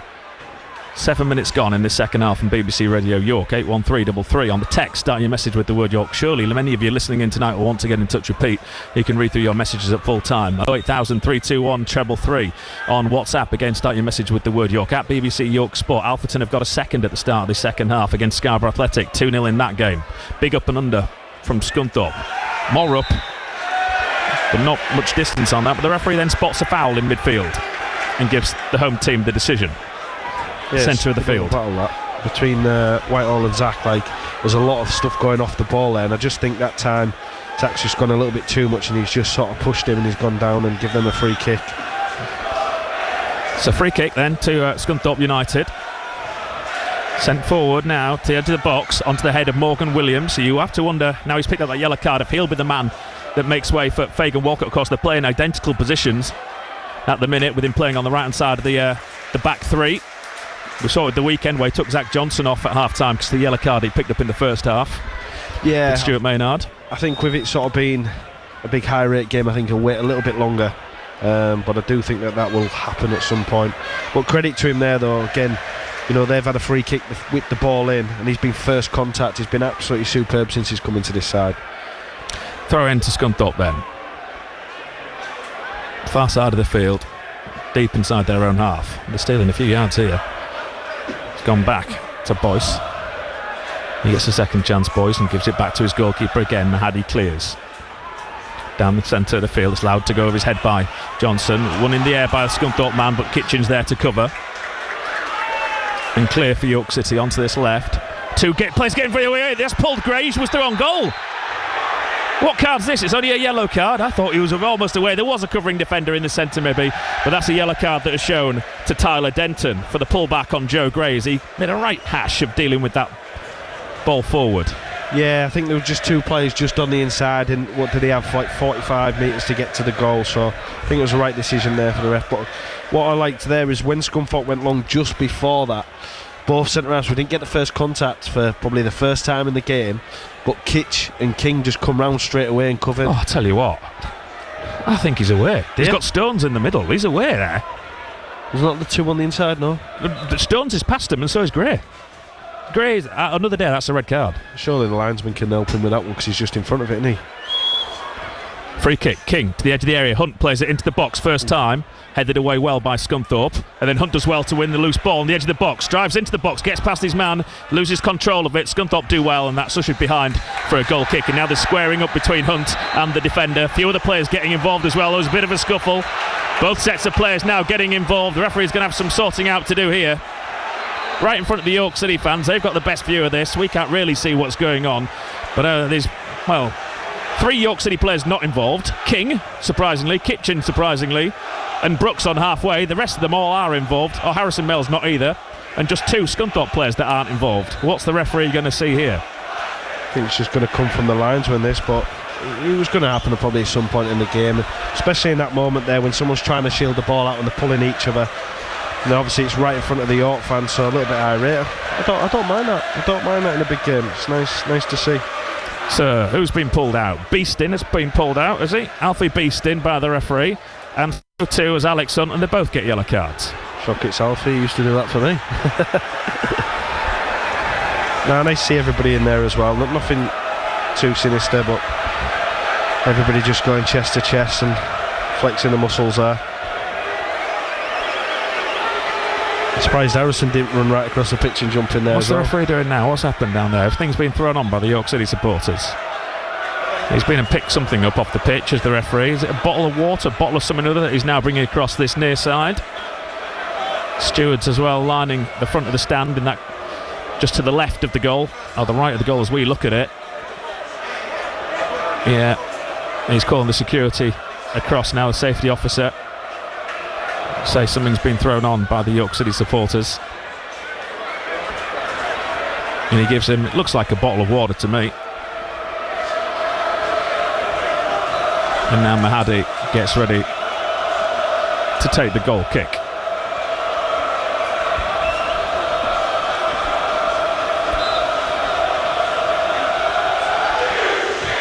You can hear the York City fans behind his back. Brooks volleys forward. Stones is after this. He's wide left, he's going to get there as well, is Josh Stones. Look at the running. Drags his defender across. Boyce goes past Boyce if he's not there into the penalty area. Stones tries to pull it back. Mahadi puts it behind for a corner kick. Wow, the pace from Josh Stones.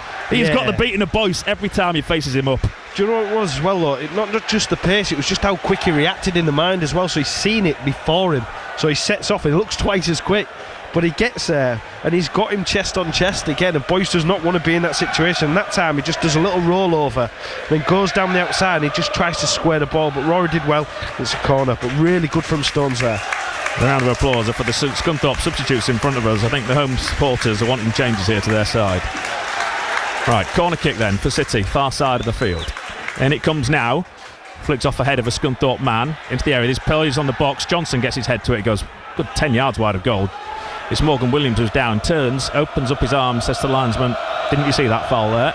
Well, he says I didn't. If there was one, I didn't see it either. And again, Mahadi gets ready to take the goal kick. Gary Elphick we see down there, telling his defenders to have a higher line as they encroach on halfway. Mahadi. Stones wins that header as well. Pearce runs after it. Boyce clears. I think he's asking big up and under. Harrison Mill backtrack, falls to Whitehall in the penalty area, but it's cleared by Johnson. That was as dangerous as Scunthorpe have looked. Yeah, no, but it came from... And then he throws himself to the ground as a Scunthorpe man, fouled by Boateng. Referee gives the decision. It came from Stones with the header, so what Gary was trying to say is Rory's not clearing the halfway line too far.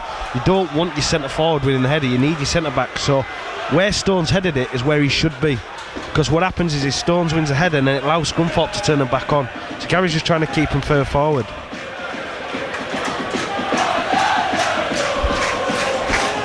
So free kick to Scunthorpe United.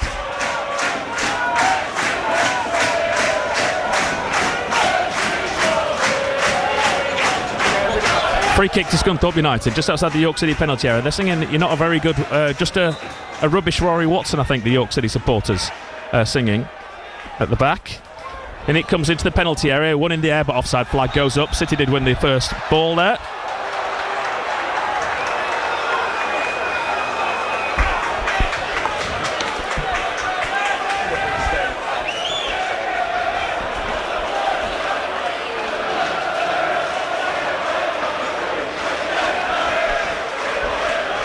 Free kick to Harrison Mail on the edge of his penalty area.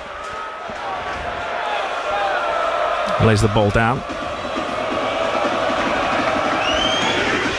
and clears onto the head of Denton. Picked up in midfield by Boateng.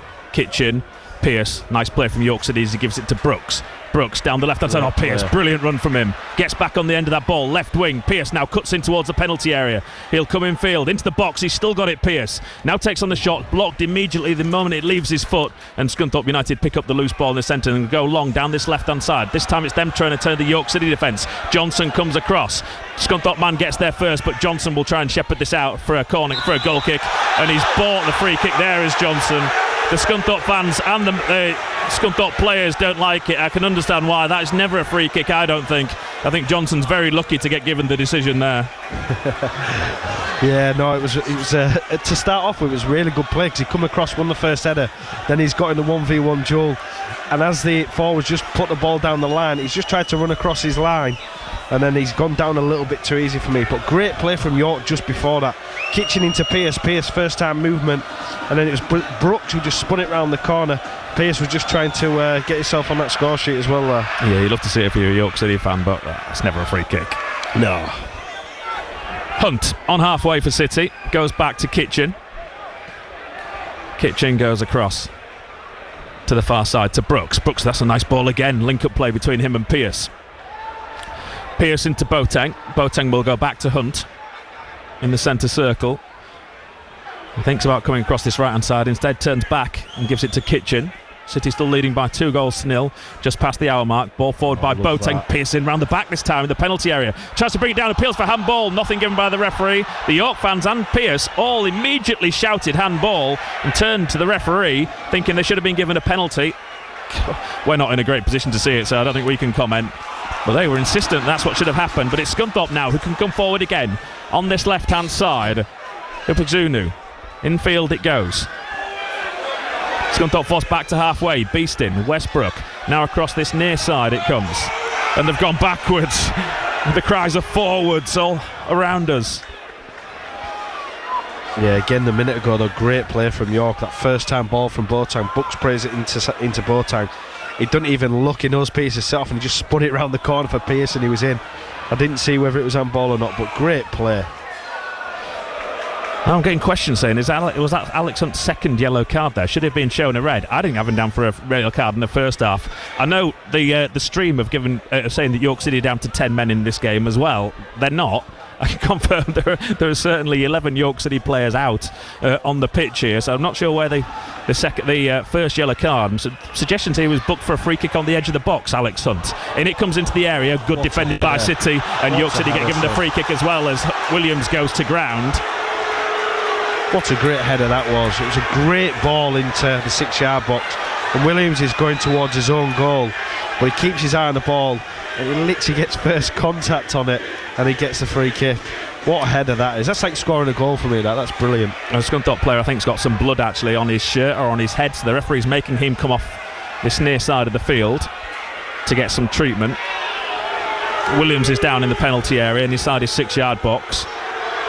He's going to be dragged to his feet to a cacophony of boos from behind him from the Scunthorpe United fans. I have to say, I think the pitch, I know we've mentioned it a couple of times during commentary, Harrison especially with the ball in his penalty area down this near side, but it doesn't look as though it's cut up that badly so far. No, not as badly as what it has done in previous weeks from what the Scunthorpe people had said.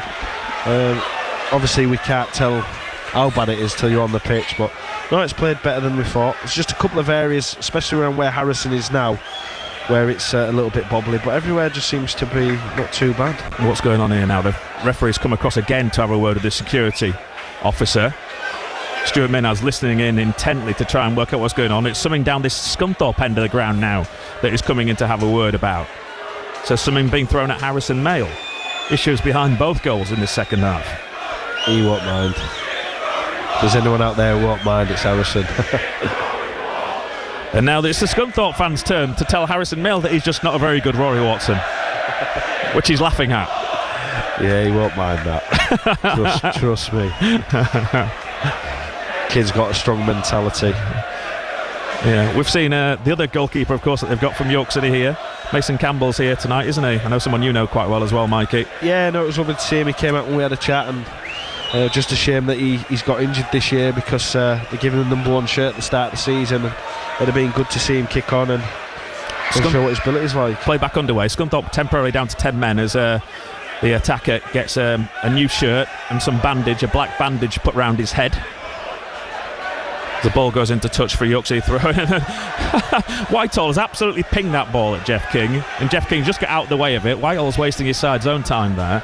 That was silly from the striker. Yeah, he just looked a bit frustrated, doesn't he? I mean, he just kicked the ball into the stand and he's just thrown that there.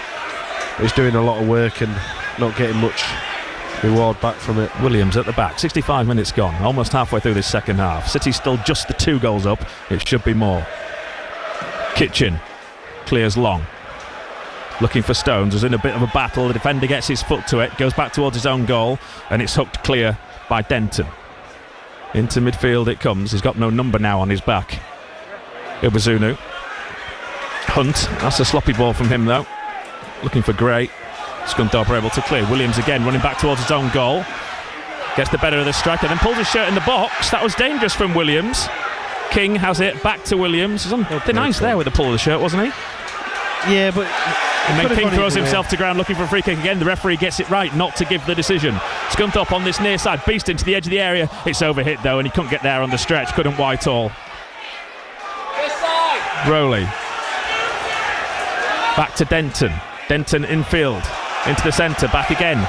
To Rowley again, he's gone back to halfway. They're so frustrated with the backwards passing from some of the Scunthorpe players. Yeah, but they had 3 players on the forward pass there, and he did look forward. He could have just played into one of the central 3. So is that a lack of bravery, just going for the easy ball? Yeah, I think so. Kind of making a mistake. Whitehall on the edge of the penalty area, lays it off. Roberts, back to goal. Has to go back to Westbrook. Gets it back, does Roberts. Back to Westbrook. He's worked some space. Shot is blocked just before it gets to the edge of the area. And Brooks can clear. Stone's always a willing runner, but he can't get on the end of that one. He wanted it more centrally, and he lets Ben Brooks know about it. João Alves, the York City assistant, is up on the edge of his technical area, just waving his arms around like the windmill that we see. Those Forest Green tweets with yet another player brought into the football club. Every time there's a windmill goes up on their Twitter. He's there just trying to get the York City players to go again here. At the edge of the box, Kitchen slices his clearance into touch directly beneath us, and it's fielded by Dan Batty. In fact, he lets it bounce over his shoulder. So thrown to Scunthorpe. Bit of a second wind here from the home side. Yeah, they're just having a good spell there. Good little 1-2 on the edge of the box a couple of minutes ago. The crowd sort of sense it as well, don't they? Denton into the middle. Good 2 York City players there to head clear. Williams, edge of the area. Now to the right-hand side from Starbuck. Roberts, Starbuck lofts it back into the centre. And again. He's having his shirt pulled. Nothing given, and it's going to go out of play. Is it for a goal kick? No, it's kept in play by King. Gives it to Hunt, and he slices his clearance into touch once more beneath us for a Scunthorpe United throw-in. How good's Williams been tonight? Superb. Absolutely top draw. Really, really good. What a performance from him. Boyce in the centre circle. To the right-hand side to Starbuck. Starbuck. Pearce tries to close him down. Down the right-hand side it goes, and that's gone straight into touch from Starbuck. Not sure what he's trying there. Must have been trying to pick out Callum Roberts.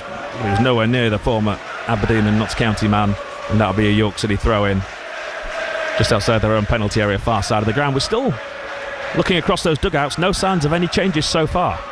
No, I think they're just trying to weather this little storm at this moment in time before they make the changes. Just seeing how everybody is. Forward again to Whitehall, back to goal, goes to ground. It's going to be intercepted though for King. The break is on now from York City if they can play it well. King into the centre of the park, gives it to Boateng. Boateng could have released Pearce first time. He kept hold of it and he's lost the ball as he's fouled his man as Boateng, and Roberts is down on the floor. He's in a bit of pain, and it's going to be a free kick to the home team. Should have released it early to Pearce inside left. Yeah, you could see that he'd seen it and he just saw the space and he just tried to travel with the ball, but Roberts just sort of got across him and got first contact and then got a foul. Boateng will be a little bit disappointed with that.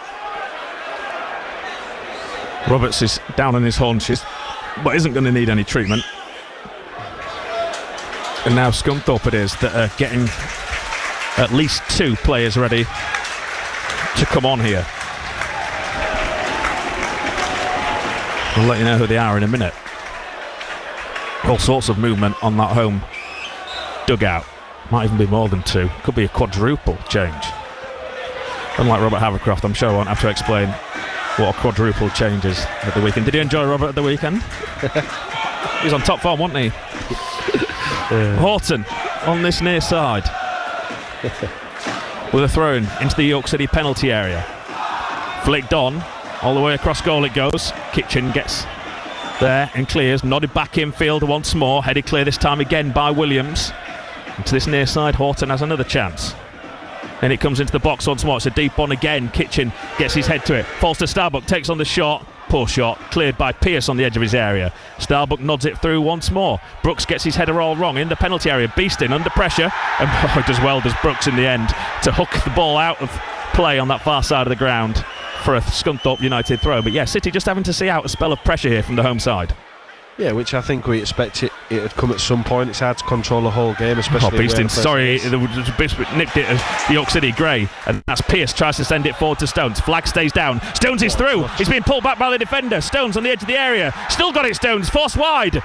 Got the goalkeeper to get past as well now. Stones tries to put it in from a ridiculous angle, and he does!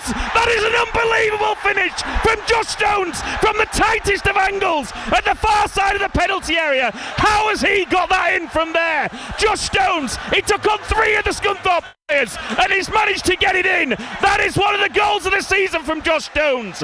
Scunthorpe United 0, York City 3. The limbs in the away end. All 3 points are coming back to North Yorkshire. City's winning run continues. It's going to be a club equalling 8 successive win. Wow, how has he scored that? Unbelievable. Long ball over the top, and he's just in a 1v1 duel with a centre-back. He shrugs him off. Then Rory comes running out, and he just takes a touch. I don't even know how he's got it in from there. And he's gone with it inside of the foot as well. And he's just put it in from the goal line and got it into the far post. What a finish. Brilliant young man. Absolutely brilliant. I'm just watching it now, Mikey. If you look, how wide is he? Look how far wide he gets here. I don't know how has he got that in from there. He's about 4 yards from the byline at the far side of the penalty area. And he drills it across goal. He's probably got like a foot either side there to get that right. But not only that, he's under pressure. What a goal. Substitutions now from Scunthorpe, but it might be too late now. Missed the first one. Callum Roberts is one of the players that's coming off here. Replacing number 10, Callum Roberts, sponsored by Mike Brews, number 32, Connor Smith, sponsored by Yellow Motors. And York have done that most of the season, haven't they? The other team can have a little spell, but as soon as they get half a chance, goal. So Smith for Roberts. I missed the first one. We'll come back onto that in a minute. What's the next one? The referee's fourth official. He's having issues again tonight. His ball's flashing all over the place.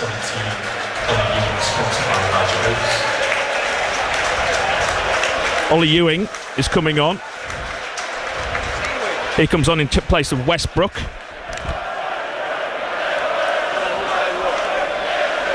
And this change is Kyle Hurst.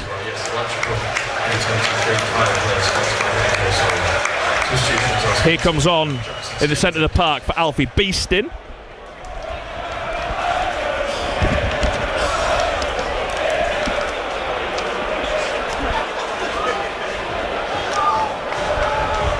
Did you see what the first one was? Here the York subs as well. Look at the smile on Malachi Fagan-Walcott's face. Not just because York City are leading by 3-0, but because we're about to have the return of Malachi Fagan-Walcott. Rochdale still leading by a 1-0 at Halifax Town. Long ball downfield again. Stones looking for his hat-trick, of course, now. Yeah, he's been superb, and he could have had his hat-trick. That'll be the bit he'll be disappointed. He could have had 4 or about. 5, couldn't he, Mikey? Let's be honest tonight. Yeah, but they're going to have nightmares about him tonight because he is absolutely running them down all the time. Well Nodded done. back to his goalkeeper by Mark Kitchen.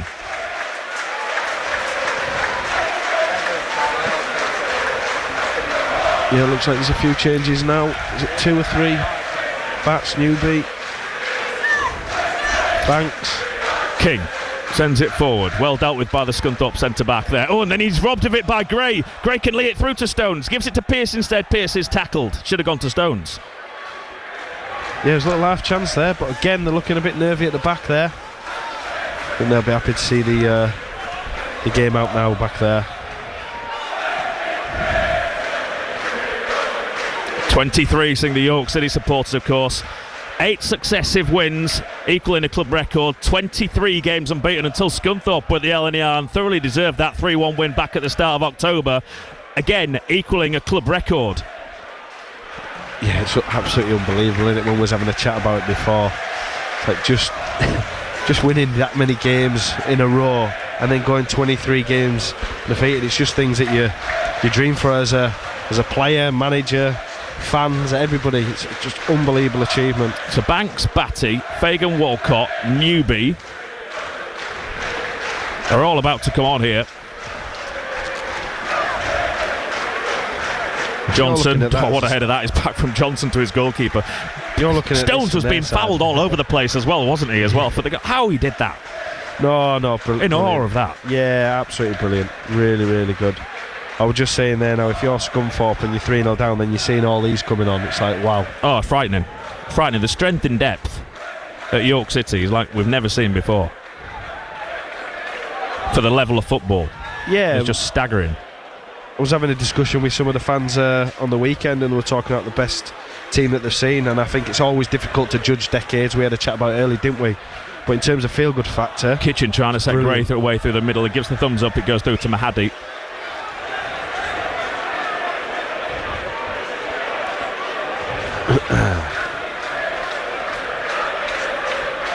The home side have it then. Ewing.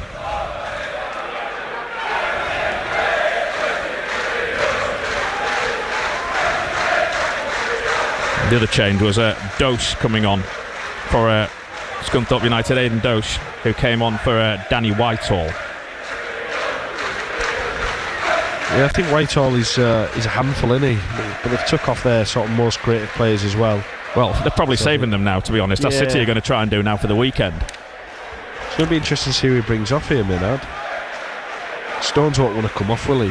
He won't, but he'll be coming off. He's got to take off his strikers, because we only have 2 strikers until someone else is brought in. So Pearce and Stones have to be 2 of the changes, you would have thought, especially on this pitch. Hunt lays it over the top for Stones. Can Stones get there? He can't before the goalkeeper, who comes out and he clears as far as King, who controls on his chest and then lumps it forward. Boyce, who survived the Scunthorpe United cull when they were making their changes, stays on. Gives it to Kitchen. Play, staying in, innit? All the subs are ready to come on and it's not going out of play. Johnson. Oh, what a ball that is to King. King, he's fouled. Back to Williams. The referee allows play to go on. Williams' clearance is blocked, and Hunt's hoping it's going to go out of play, and it does for a goal kick. He thought he was running into penalty. It definitely went out. Yeah, you could see it from here. Yeah, it did go out of play, I'm afraid. Connor Smith. And now the changes can be made. So we've got Newby, Batty, Banks and Fagan Walcott. Who are they coming? Well, Fagan Walcott has to be for Williams because he's on a yellow card, you would have thought. It's tough for that one because I think Williams is MOM so far, him or Stones. But I think he's been absolutely Newby comes Williams. on for Brooks, as you probably would have guessed. Ben Brooks, round of applause again for that man. The assist for Joe Gray's goal. First time ball in, superb again from Ben Brooks. Yeah, and that's what he offers. But the actual Stones as well, the way he teed it up for him to step onto it, to put the ball in. And he doesn't even look, he can just whip the ball into an area knowing that he can attack it. And anybody who's attacking the ball, it's a perfect ball for you to go and attack because it's coming early. And I think that's something that York have done over the past couple of months now, getting them balls in early from either side. And Brooks been on this side, natural lefties, it's really good balance as well. Batty for Hunt. Gray as it's Banks for Gray.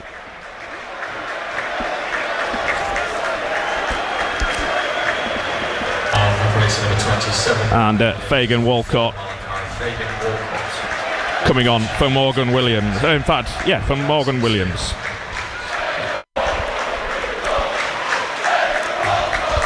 So straight swaps, all 4. That's the great thing as well. It's the strength in depth. But again, the 4 straight swaps, they're not having to mess around. Just carry on. No, yeah, there's no drop in the quality, and that's the scary thing. And I'm trying to look at it from the other side. You know, if you're a Scunthorpe player or manager, you're just thinking, wow. You know, like, you're just thinking, there's no change in this at all. Look at the away end tonight. Oh, it's fantastic, isn't it? Fantastic. Special If times. I went on here with you, I'd be in there tonight. Yeah, sometimes I wish I was in there. It'd be safer in there. Yeah, I know. Luckily I'm on a few seats away, so I'll be in, don't worry. And you could rely on you. Ball forward, Stones can get there before Mahadi in the edge of his area. He can't. Mahadi just gets there. Split second stuff in the edge of his area. He's looked Look at him shaky throughout, hasn't he? Stones again, far side. Has he won a free kick over there? He hasn't, but brilliant again from Josh Stones. He can't believe he's not been given a decision over that far side. He's surprised that Stones and Pearce have both stayed on. Sometimes it's hard as a manager because Stones can go on and go get an hat-trick here and they get frustrated with it. It's that balancing act, innit? It's that balancing act. Stones will definitely want to stay on the pitch. Well, they've still got one change they can make. See, I said they don't have a life flat and they're going to make another change. Hewitt's just been called back. So Hewitt will be coming on, I imagine, for Stones shortly. I think it just depends on like how he's recovered from that injury. Ball over the top, looking for Pearce. Defended as well to get there first. Boateng. Stones can't get there, and then the Scunthorpe man slips in the centre of the park. and Banks, man of the match at the weekend, but that's not enough to get you a start 3 days later. Mail across the far side to Johnson. Johnson sends it forward to Pearce. Pearce over the top. Not sure what he saw on that one. Rochdale still lead at Halifax. It's sort of symptomatic of the season, isn't it? City, the great entertainers, scoring lots of goals, but Rochdale just so solid. Yeah. Don't concede, grind out wins. Two very different sides, but two really good sides. Yeah, and both them ways and them styles see at the top. If you work off a real solid back line, plenty of clean sheets, it'll see at the top, and if you score more than 2-3 goals a game, it'll see at the top as well. So, like you said, two totally different styles. Johnson fouls his man on the edge of the edge of the box here. He's gone to ground as the attacker, Uwazunu. Yeah, he just got his timing wrong there when he leaped. But you can give him one. He's only missed, one or two headers in this game. 8 minutes to go. Scunthorpe United 0, York City 3. On we go to Morecambe at the weekend. Late kick-off, remember, 5:30. So live sport on BBC Radio York from 2 all the way through till 8 o'clock. And this time next week, a trip to the capital. And York go to Boreham Wood.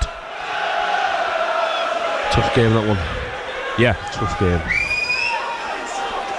Especially if they're still leading. Go through the other National League scores in just a second. Rochdale still 1-up. It's a free kick. Lofted into the box.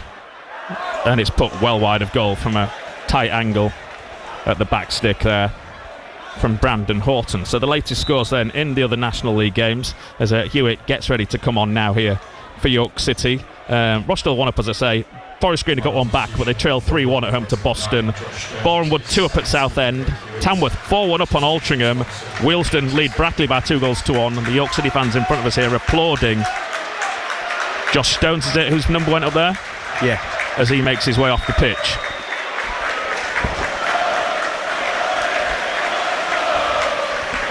It's interesting. There's a little ripple around the stadium here. I even think there some of the Scunthorpe fans are applauding. They are applauding Josh Stones. Well played, the Scunthorpe fans. Yeah, nice appreciating ripple. quality when they see it. Because that has been quality from Josh Stones tonight. Big smile, big hug from his manager as well down there beneath us. There'll be a quiet little word there. He'll be having a dig at Maynard though. You can get away with it. You're putting a performance like that. Mail gets ready to clear now that play is back underway. Downfield it goes. Hewitt. It's a bit of a mismatch, to be honest. He went looking for the foul and threw himself to the ground under pressure from Boyce. But Boyce always going to have the better. Oh, that's a late tackle. Is it on Pearce in the centre of the pitch? It is. Little naughty one, that. The card's out here for a Scunthorpe man. Yeah, and luckily Pearce is so bright, he knew it was coming. So he just released the ball early, and as he just skips, he takes away that impact. Whereas if he didn't see that coming and he's got his foot planted, it can be really naughty. I'm trying to see who that is in the centre of the park. Is it Rowley? Yeah, it looked like Rowley, yeah. It's a free kick to York, right on halfway. Hewitt again has gone and ponked himself on Boyce. Glutton for punishment. Diagonal ball from the free kick, looking for Banks. Headed clear from the home team. Banks with a little flick onto the head of Rowley. Boateng, and King goes all the way back from halfway to his goalkeeper.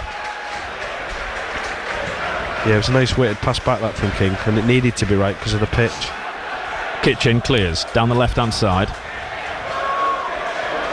But like I said, it's just them little dark arts. As King plays the ball back, the striker's trying to go and press Harrison, but Zach just runs across his line, stops him from pressing Harrison. It's them little things, really good.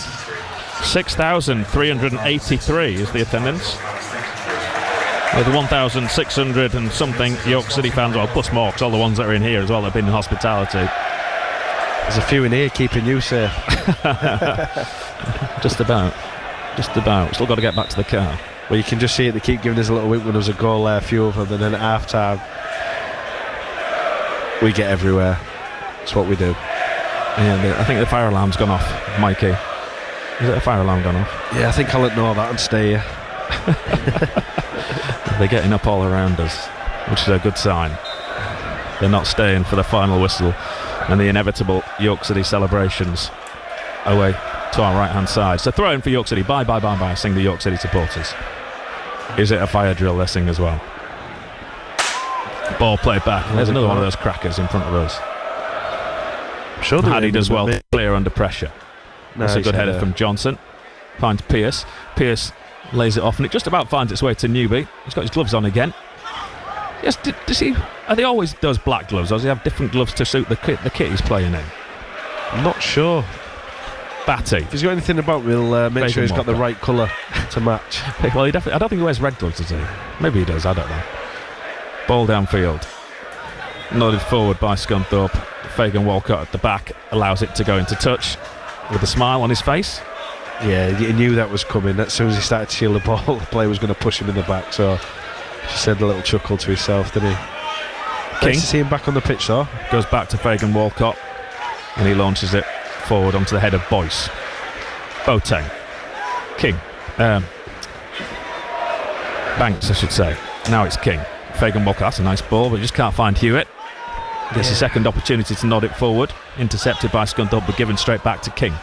King into midfield to Batty, but he's asking an awful lot there of Dan Batty, and it's nicked off him by Ewing. Ewing to Boyce. Boyce to the far side once more to Starbuck. Starbuck to Ewing, back to goal. He's going to be tackled by Boateng. The ball falls to Boyce, and they've gone back to their goalkeeper, which isn't going to please the Scunthorpe fans. 3 minutes to go, City 3 up. Well done, son. Fagan Walcott nods it forward. Hewitt's still getting back into an onside position, so he can't run after that. Yeah, we've just lost that threat, that central nine at the moment, so when we're going forward, it is a bit of a mismatch for Hewitt. Now he's playing there, we need to try and exploit the space. Given away, Hewitt, Batty, him. Pearce, got room on the left hand side, goes back to Kitchen. He'll come forward over halfway with the ball. Runs out to that left wing, gives it to Newby. Newby will now cut in field and come forward. Goes back instead to Boateng, who skips up off the pitch, appeals for handball. It may have touched his hand, who can say? Yeah. Referee allows it to go on, but yeah, it came out of nowhere, that bobble. I thought it was on ball though. I thought it probably was. The referee, the game's gone, hasn't it? No real appeals from the Scunthorpe players. To be fair, the ref's been brilliant tonight. I think he's refed it superbly. I bet there's loads of little rules in there where he should have been getting his cards out, but I'm hoping whoever's marking him like him eye. Yeah, really I think he's done all right. Harrison, Mail clears. Looking for Hewitt. Hewitt wins that header. Oh, he's done well there. But he goes back towards Fagan Walcott. King on the stretch. Fagan Walcott backs himself into a bit of a corner, but he trusts he's still going to be able to get out of it. He can't get it away from the Scunthorpe player, and they win it back near this corner flag. Boateng on the stretch, can't get there. Drilled forward to the penalty area, nodded down, and that will throw all the way through to Harrison Mail. City still 3-0 up as we head into the final 60 seconds on BBC Radio York. Our BBC York Sport, if you want to get in touch with us, 81333 on the text, start your message with the word York. 08000 321 333 on WhatsApp. Again, start your message with the word York.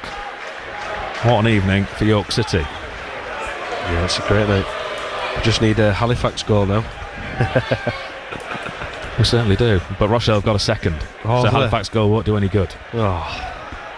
That's handball, is it? Not given by the officials. Picked up by Batty at the back. And it goes through. In fact, no, he decides not to give it to Mail. And he sends it forward to Banks. Touch around the corner. Then Pearce over the top. Hewitt can't get there. It's just overhit. Good positioning from Mahadi, who comes out of his area and he's able to clear. Flicked on. Shame that. It was a great ball into Banks, and it just skipped up where he spun it round the corner into Pearce. A lovely touch with the outside the foot. And Pearce opens up and sees Hewitt in. And Pearce will be really disappointed with that. He just overhits it, otherwise he'd have been in on one-on-one. Got to give Mahadi a little bit of credit as well for a good starting position on the edge of his area. It's meant he could come and sweep up. Yeah, he just didn't need to put that much weight on it, and I think Pearce will know that. Just shame there, because it'd have been nice to see you get a touch in front of goal there. The stream is still saying that York City are down to 10 men, but they're not. 5 minutes of injury time goes up on the board. Johnson heads clear. Fagan Walcott nodded forward by the home team. Back to Johnson. Boateng beaten to it in the air, and Johnson then wins it. There's a little bit of head tennis, and it comes across this near side. Banks puts it into touch for Scunthorpe United throw-in. Again, when Scunthorpe are reverting to going direct, York have won every header. Zach's there, just won the last 2 headers. Horton goes back to his goalkeeper. Good line. He clears right-footed. Good. Johnson knocks clear. Hewitt again can't get back on side in time, so he has to leave it. Sent forward by the home team down this left-hand side. Picked up by Denton. Good header again from Johnson on the edge of the penalty area. Going through to Jeff King, the penalty area. No one's closing him down. Harrison Mail looking for another clean sheet. His 31st in York City colours. I think they're the little bits that Maynard will be asking a little bit more from Hewitt. When the ball comes back, you've got to sprint back in, because the defenders are winning the first contact, but it's going forward and we're offside, and we can't get that wave of attack. So gone back to Mahadi, and he clears again down the centre of the field. Over the head of Fagan Walcott it goes. He nods it across to King on this near side in the sandy part of the pitch. King goes to ground, throw-in given for Scunthorpe, and they're taking it quickly. Good tackle, Fagan Walcott, and he clears. Boyce again gets the better of Hewitt in the battle, and Scunthorpe man throws himself to ground, but it was a little tug back from Banks. Free kick taken immediately. Rowley, centre of the field, have played coming up to 2 of the additional 5. Halifax have got a goal back against Rochdale. Still 90 odd seconds plus injury time to go at the Shea. 2-1 in that game. Scunthorpe have it in the centre of the park. Ewing, this near side to Smith. Smith down the line. Cross comes in, it deflects behind off the Scunthorpe man. That'll be a York City goal kick. Well played, Dan Batty, who got back in there. Yeah, good track in there. You could see that the midfielder was just trying to run him beyond, and Batty tracked him and got the block in. It's come back off the Scunthorpe player now for a goal kick. So we're back to needing Halifax just for that one goal. 2 balls on the here we are. 2 balls on the pitch. Harrison Mills has to get rid of one of them, and then just reminded by the referee possibly that you're on a yellow card. Don't waste too much time here, Harrison, on taking this goal kick. He had an excuse here though. Scarborough got a late goal, but they're still trailed by 2 goals to 1 at Alfreton, and the goalkeeper Alfreton's been sent off. The Scunthorpe United supporters around us continue to head for the exits. Good head of that from Zach Johnson back to his goalkeeper.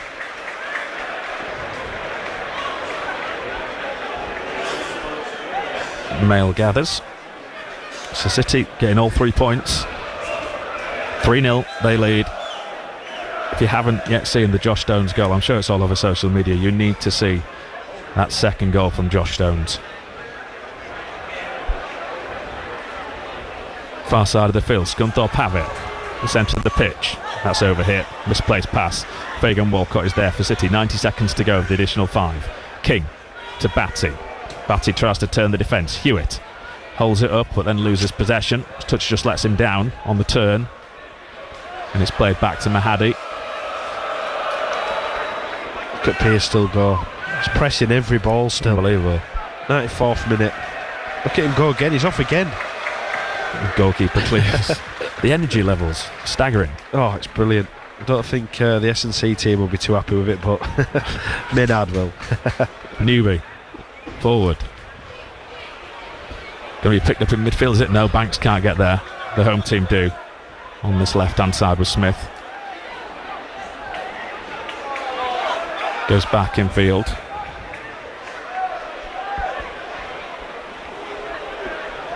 Across the far side it goes.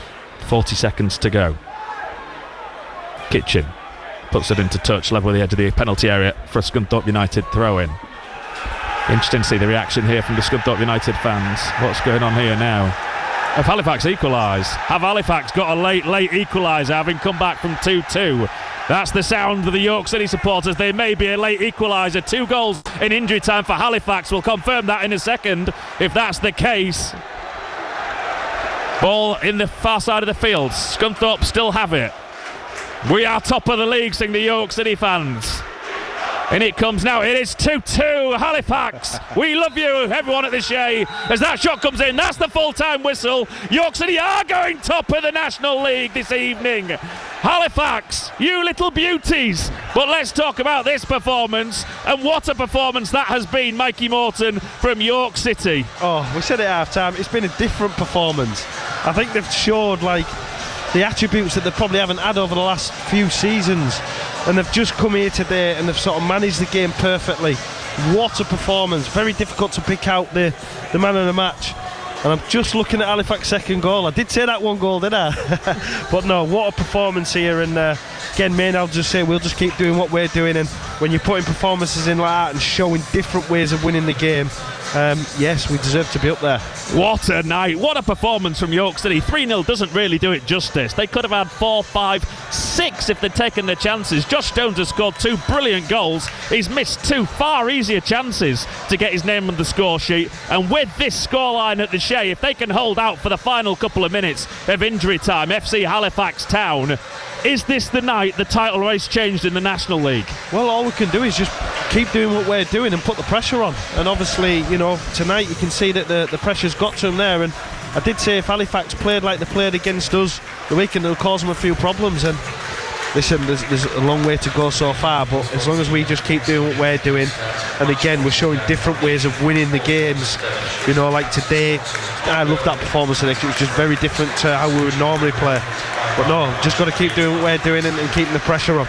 Look at the celebrations in that away end now as the York City players start to make their way towards all those York City fans. Everyone jubilant, jumping up and down, clapping their hands, singing their songs in that away end, because York City are top of the National League this evening as things stand, with Halifax coming forward looking for a third goal. I can see on the stream here it's going to go into touch near the corner flag. They've kept it in play of Halifax.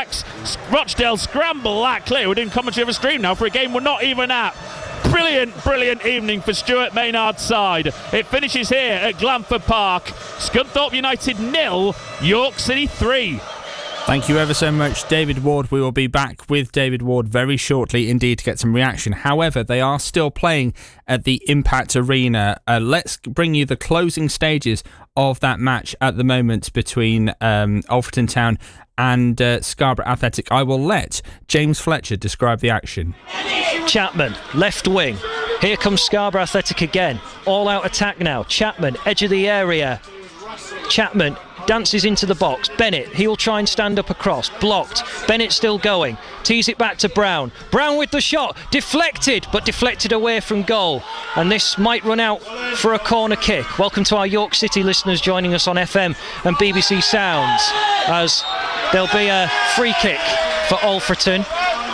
Quick assessment of that last attacking phase, and then we'll try and bring everyone up to speed with what's going on here, Darren Foreman. Yeah, Theo Chapman's been involved in everything we've done well in the last 10-15 minutes.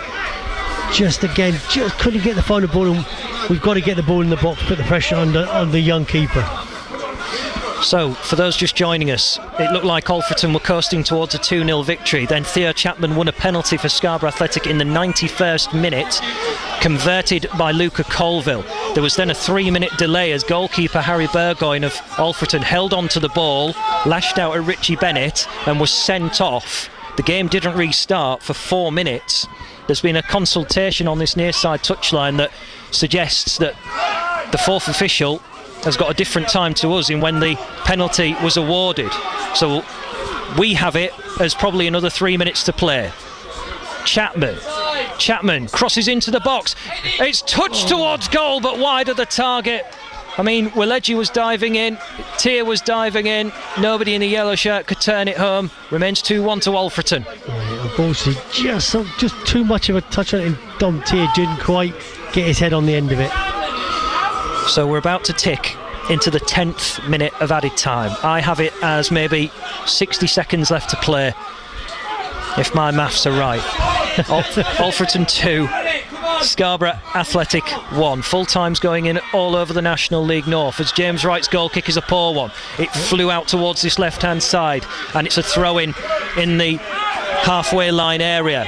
Tossed back towards Perver. He's the only outfield player in the Scarborough half. He sends it flying towards the box, chested by Hull, doesn't land at a yellow shirt. Alfreton can clear away. Jerry McDonough collides with Perver. He's got the better of the ricochet. McDonough into the right wing position. To the corner, I think. He's going to take this to the corner flag if he can. Scarborough desperately trying to win it back. Alfreton for the first time in stoppage time gaining control of the match once again, and they'll win a corner. Brilliant Textbook from Jerry McDonough. I think the referee might be about to blow for full time anyway. Yeah, he looks at whistles in his mouth. Unless he's just asking Alfreton to hurry along. He seemed to have lost the grip of it as well, ref. I think he wanted to get out of the ground a bit quick. The thoughts of Jonathan Greening will come via BBC Sound unless, but we can get both he and Stuart Maynard live on BBC Radio York. Corner for Alfreton, and it stays at the corner flag. Ball's going to fly out of play, and it will be a throw-in for Scarborough. It was real pinball down there. Back to Whitley. Jimmy Beadle, Jonathan Greening et al. Are sending every yellow shirt forward, and Whitley has turned into a libero. He's charging up towards halfway, sends it flying towards the box. Cummings heads the ball away, ricochets around. Brown collects 30 yards from goal. Ball flies up into the air. Thornton can't head it towards the box. Bodies flying all over the place. Alfreton hold on. They've won by 2-1.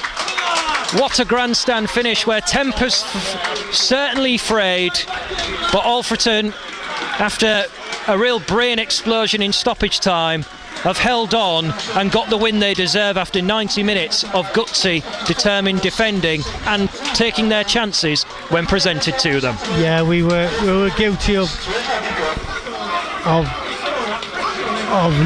unfortunately not showing up to the last 15 minutes of the game. You know, if we'd have showed the same endeavour in the last 15 minutes as we did, you know, for the rest of the game, we'd have been okay. We had our moments during the game, but I think Alfreton deserved the win, and I think Jonathan Green would be disappointed in his side for 75 minutes, and really happy with the way they finished the game. Well, that's the exact question. Where did that fire in the belly come from? It all came from the goalkeeper's stupidity for Alfreton Town, and gave the occasion to Scarborough Athletic to try and prize away all of the points. They didn't get any in the end, as we see those in yellow shirts shaking hands with the Alfreton players, who go now down towards the open seated end and clap their faithful, who have won against Merthyr and against Scarborough in the space of just 4 days. How that can really energise their push to stay in the National League North. I suppose the only cream of comfort tonight, Darren, is the fact that across the National League North tonight, lots of results have actually gone the way of Scarborough Athletic. So they'll move on quickly into this game against Macclesfield, which is an absolute must-win in this playoff race. I think so. And if I said to you that I thought my man of the match was Theo Chapman for his performance in the last 15 minutes, that would sum up the way Scarborough played tonight, I think. Unfortunately, just too many players on the night, just not at the races. And, you know, fair play to Alfreton. They scrapped and fought for everything, and that's what you've got to do when you're down the bottom. And unfortunately, we were on the wrong end of a defeat that we probably could have prevented if we'd been at the races on the night. It feels almost reminiscent, that performance of Theo Chapman when he came on with 15 minutes to play, of Marcus Rashford against Iceland in Euro 2016. It showed that one player could really make a difference too little too late. Alfreton Town have won here tonight, Pete, by 2-1. Because of you, every day is brighter. Because of you, North Yorkshire is a better place. They inspire us every day. You go the extra mile. You make the impossible feel possible. You and people just like you are the spark that makes a difference. To nominate a local hero for a Make a Difference award, go to bbc.co.uk/Make a Difference, where you'll find a list of categories, full terms and our privacy notice. Nominations close on the 31st of March at 5 p.m. Make a difference. We can make a difference. BBC Radio York. Getting you closer to your club and every game live. BBC Radio York Sport. It's BBC Radio York Sport. Pete Spencer taking you through full time, and what an evening it has been for York City. A brace for Josh Stones, a goal from Joe Gray, a 3-0 win away at Glanford Park against Scunthorpe United. City go top of the National League after Rochdale were held to a 2-2 draw by FC Halifax Town at the Shea. quite the result there. We'll be back to get hopefully some reaction from Stuart Maynard before we go off air at 10 o'clock this evening. We've got 13 minutes to be able to do it, so hopefully if we can we will bring that result to you.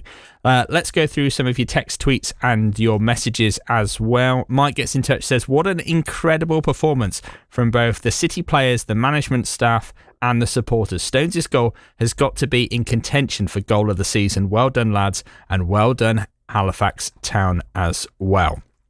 On the texts, let's have a look. Steve from Malton says, Josh Stones is the man. He only gets better every game. What a second goal he scored. This texter, mystery texter 8736, do put your names on your texts if you can, says just simply Stones, ! That is one of my favourite goals ever. What a player.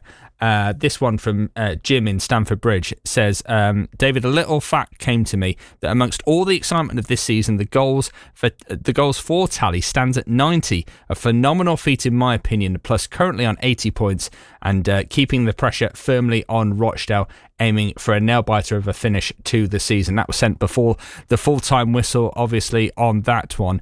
And this one from Sam Hutton Stan says, I'm sure Stuart Maynard has got this team right, but to leave Ollie Banks out for today is a huge call. Let's go back to Glanford Park and get some instant reaction. David Ward is with the York City manager, Stuart Maynard. I certainly am. Mikey Morton just said to him, unreal. It was unreal at times that tonight, Stuart. Yeah, this was a big game because when you look over my shoulder and you look at the pitch, it's a very difficult pitch and we knew that it was going to be that, but the lads took on the game plan and executed it better than we ever expected and deserved it. I think in the first half we could probably go in 4-0 up. We missed 2 one-on-ones. Stonesy all night tirelessly. He's incredible. He's just gone to another level, but I think the team has. I think if you look at us game by game, strength by strength, I spoke to you in the pre-match, I weren't happy on Saturday. We win 4-1 and the lads knew it. We weren't happy with the second half performance. I thought first half we were good enough, 3-0.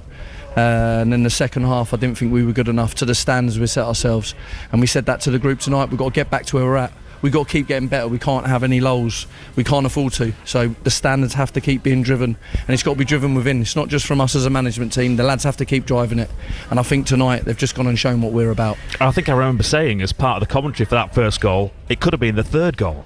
Yeah, I thought we were that good, but we knew it. We said to the group, let's make sure they have no good feeling here whatsoever. We would work tirelessly on the detail about sucking them out, but being to flip it into Stonesy or down the side for Joe Gray for third man runs. They've got a high line, they've played with a high line all season. We couldn't quite execute it in the home game. I don't think we had enough time to probably work on it, but this game we knew when it was coming round. We knew that the tactics and the team selection, like I said to you before, I think was spot on for the personnel on the pitch, and I thought they've executed the game plan excellently. And I think, like you say, if we'd have come in 3 or 4-0 up, no one could have argued. I know it's not fair to make it all about one person, but for a minute or so I want to make it about that one person, Josh Stones. Is he almost unplayable when he's like that? I think the whole team is. I think when we're at it, I think the combinations, the players, they complement each other. I think teams are so scared about Piercy that they get so tight to him, they leave Josh exposed at the top end of the pitch with their centre halves, and we back him 1v1 versus anyone in this league, and I back him 1v1 versus anyone in the league above. His whole game has gone to another level. Look, he was patient early in the season and we said to him he needs to be patient. He needed to learn our structure. We needed to work on a lot of detail between him and Piercy and fitting them in.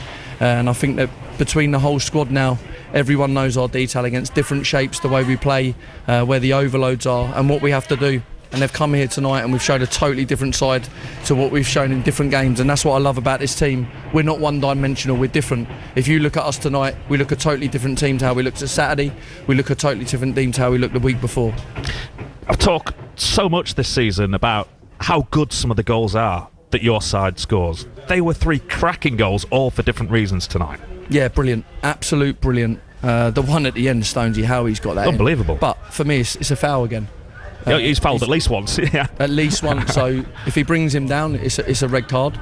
But the determination and then the quality that he shows on the end of it is incredible. But look, it's a great performance, and we've just said to the lads now that's the standard. We've got to go again. We've got to keep getting better. So from this performance, we need to learn, but we need to get better.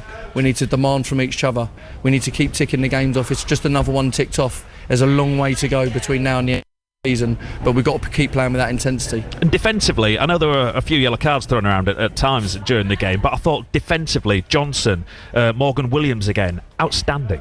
I thought they all were. I think from Harrison to Kitch to Morgs to Zach to Hunty and Harimu, protected from the front with Whitehall. He's one of the best target men within the division. We didn't give him a sniff tonight. We kept him away from our box. We knew we needed a high line to keep him away from our box. Cal Roberts is a player that I've admired for many years. You wouldn't have known him playing. We were that good against him. So look, you've just got to give all the accolades to our players tonight. The level of performance, and it's the players that have come on again in, I think it was the 75th minute. We make 4 subs, they come on, and we go with more energy, and then we look like we can score again. And it's everyone, the lads outside the squad here supporting the group tonight. There's a real togetherness within the group, and that's what it takes. It's not just one-off performances, it's togetherness as everyone, and the fans again. Absolutely incredible. I loved it tonight. It's probably one of the best atmospheres I've been involved in. From minute one, we turn up, they're at the stadium early and they're singing, they're making it loud. And I'm telling you, that energy, when they're like that, it gets into the group, and I think it got into the group, and that's why we start so brightly from the warm-up. They feel that energy from the terraces, and then when they perform like they did off the pitch like tonight, we perform like we do on the pitch. Yeah, it looked amazing from over here. We're a long distance from those fans, but seeing them throughout that game, the noise they made, it's bound to lift you, isn't it? It's incredible, and we need that now. We need everyone together. We need to keep going. Look, potentially there's going to be twists and turns between now and the end of the season, but we've just got to keep going to our standards and keep going one game at a time. The next game now, this is gone. The lads have got to enjoy it, they've got to recover, but for us as a management team now, we'll be back on the coach, researching our next game and ready to go again. Actually, just to clear up one thing, when Alex Hunt got booked in the second half, these guys, press officer of the club and other people and the stream, had that down as his second yellow card and said he'd been sent off. Now, we can see he's clearly not been sent off. We didn't see him get a yellow card in the first half. There was a suggestion that he was booked for the free kick on the edge of the box. We didn't think he was booked. Do you know who it was who actually got the booking? I don't know. I'd have to check. Go into the ref and check who he booked, but I haven't got a clue. All the way through, the stream said he'd been sent off. Oh, really? Yeah, for a second yellow. And these guys, everyone else around us thought it was a second yellow for him. We didn't. So I don't know if we missed something. The referee missed something. We've all missed something. Well, I'd like to think they've missed something and wasn't the referee a spot on, Stuart. I thought the officials were really good tonight. We said that as well. And I'm very critical and on them. But I thought they actually managed the game, the atmosphere, very well, because it's not easy in these big games to do it, and I thought they reffed the game really well. The reaction at the end, you'll know obviously from the reaction that Halifax scored 2 really late goals to get a 2-2 draw from Rochdale. The reaction when that equalising goal went in as well from the fans, again, just amazing. That will have been the first, I guess, that you knew that they'd equalised. Yeah, look, that's that togetherness, that's that momentum that's building now, that we need to keep going. And like I said, we've done nothing. We're top of the league again, and deserved with the level of performances. I think that's 23 unbeaten now, and a club record, a joint club record. It's incredible for the group to keep churning out the results, and not just the results, the performance, the level that we're performing to week in, week out has been incredible for the lads, and the standards have really been set high, but we've got to keep aiming higher. I believe it in the group. I think there's more to come from us. I don't think that we're right at our very best. I think tonight we were excellent in that sense, but we've got to keep getting better. We can't rest on our laurels. We've got to keep going. Nice though, for the first time this season, it's in your own hands. You're 1 point clear. I know they have the game in hand, but obviously we've got to go and face Rochdale.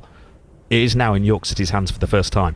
Yeah, look, we've just got to look at the next game. The next game, and this is where we've got to be solely focused on it. And if we take our eye off of it, I think this is what can happen, and you can not quite get the performances you probably need if you think too far ahead. So for us and the group, like we've just said it in there again, unbelievable tonight. We're top of the league, you deserve it, but the next game's the most important now. It's the biggest game of the season, so we've got to be ready to go.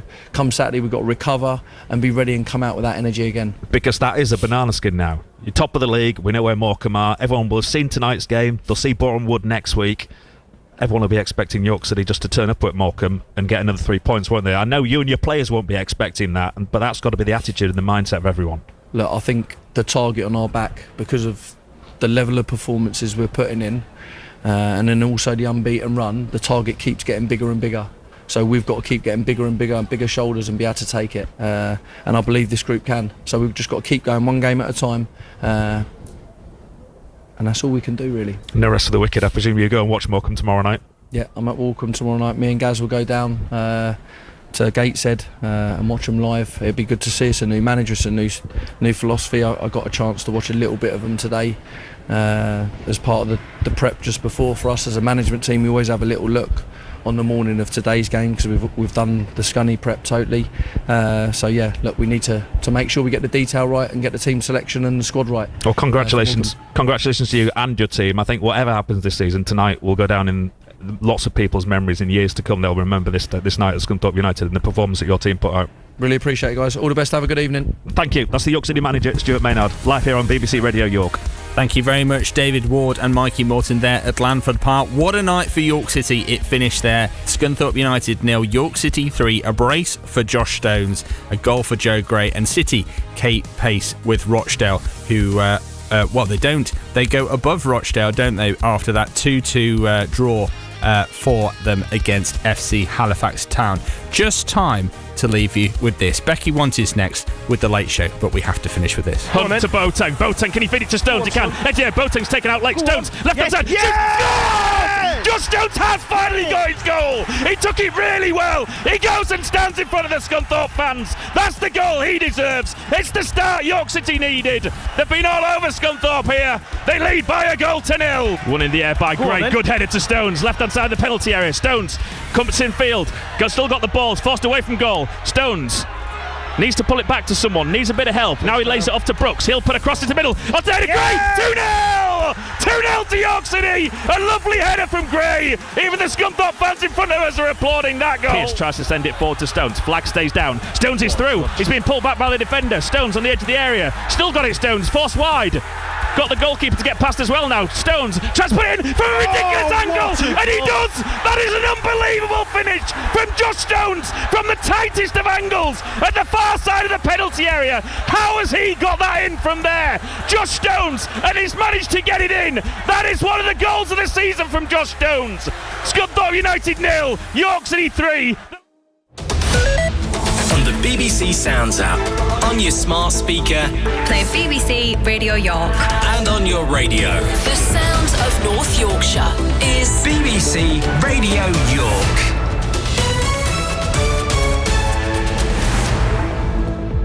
At 10 with the BBC News, I'm Johnny Freeman. Police searches have concluded at Andrew Mountbatten Windsor's previous home in Berkshire. The former prince was questioned last week on suspicion of misconduct in public office and released under investigation. The 66-year-old has previously denied any wrongdoing. Lawyers for Lord Mandelson have said he was arrested at his home yesterday because of a baseless suggestion he was planning to leave the country to take up residence abroad. His legal team said there was absolutely no truth whatsoever to that claim. The former British ambassador to the US is alleged to have shared market-sensitive information with Jeffrey Epstein.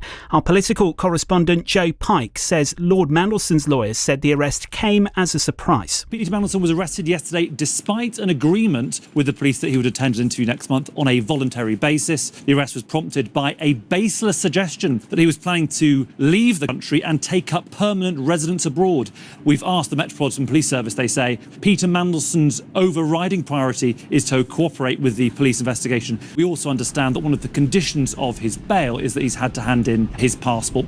A police chief has said there was a serious failure when a warrant to arrest a paranoid schizophrenic was not carried out. Valdo Callicane fatally stabbed 3 people in Nottingham in June 2023. An inquiry heard the 34-year-old was subject to an arrest warrant for failing to turn up at court after he allegedly assaulted a police officer the year before.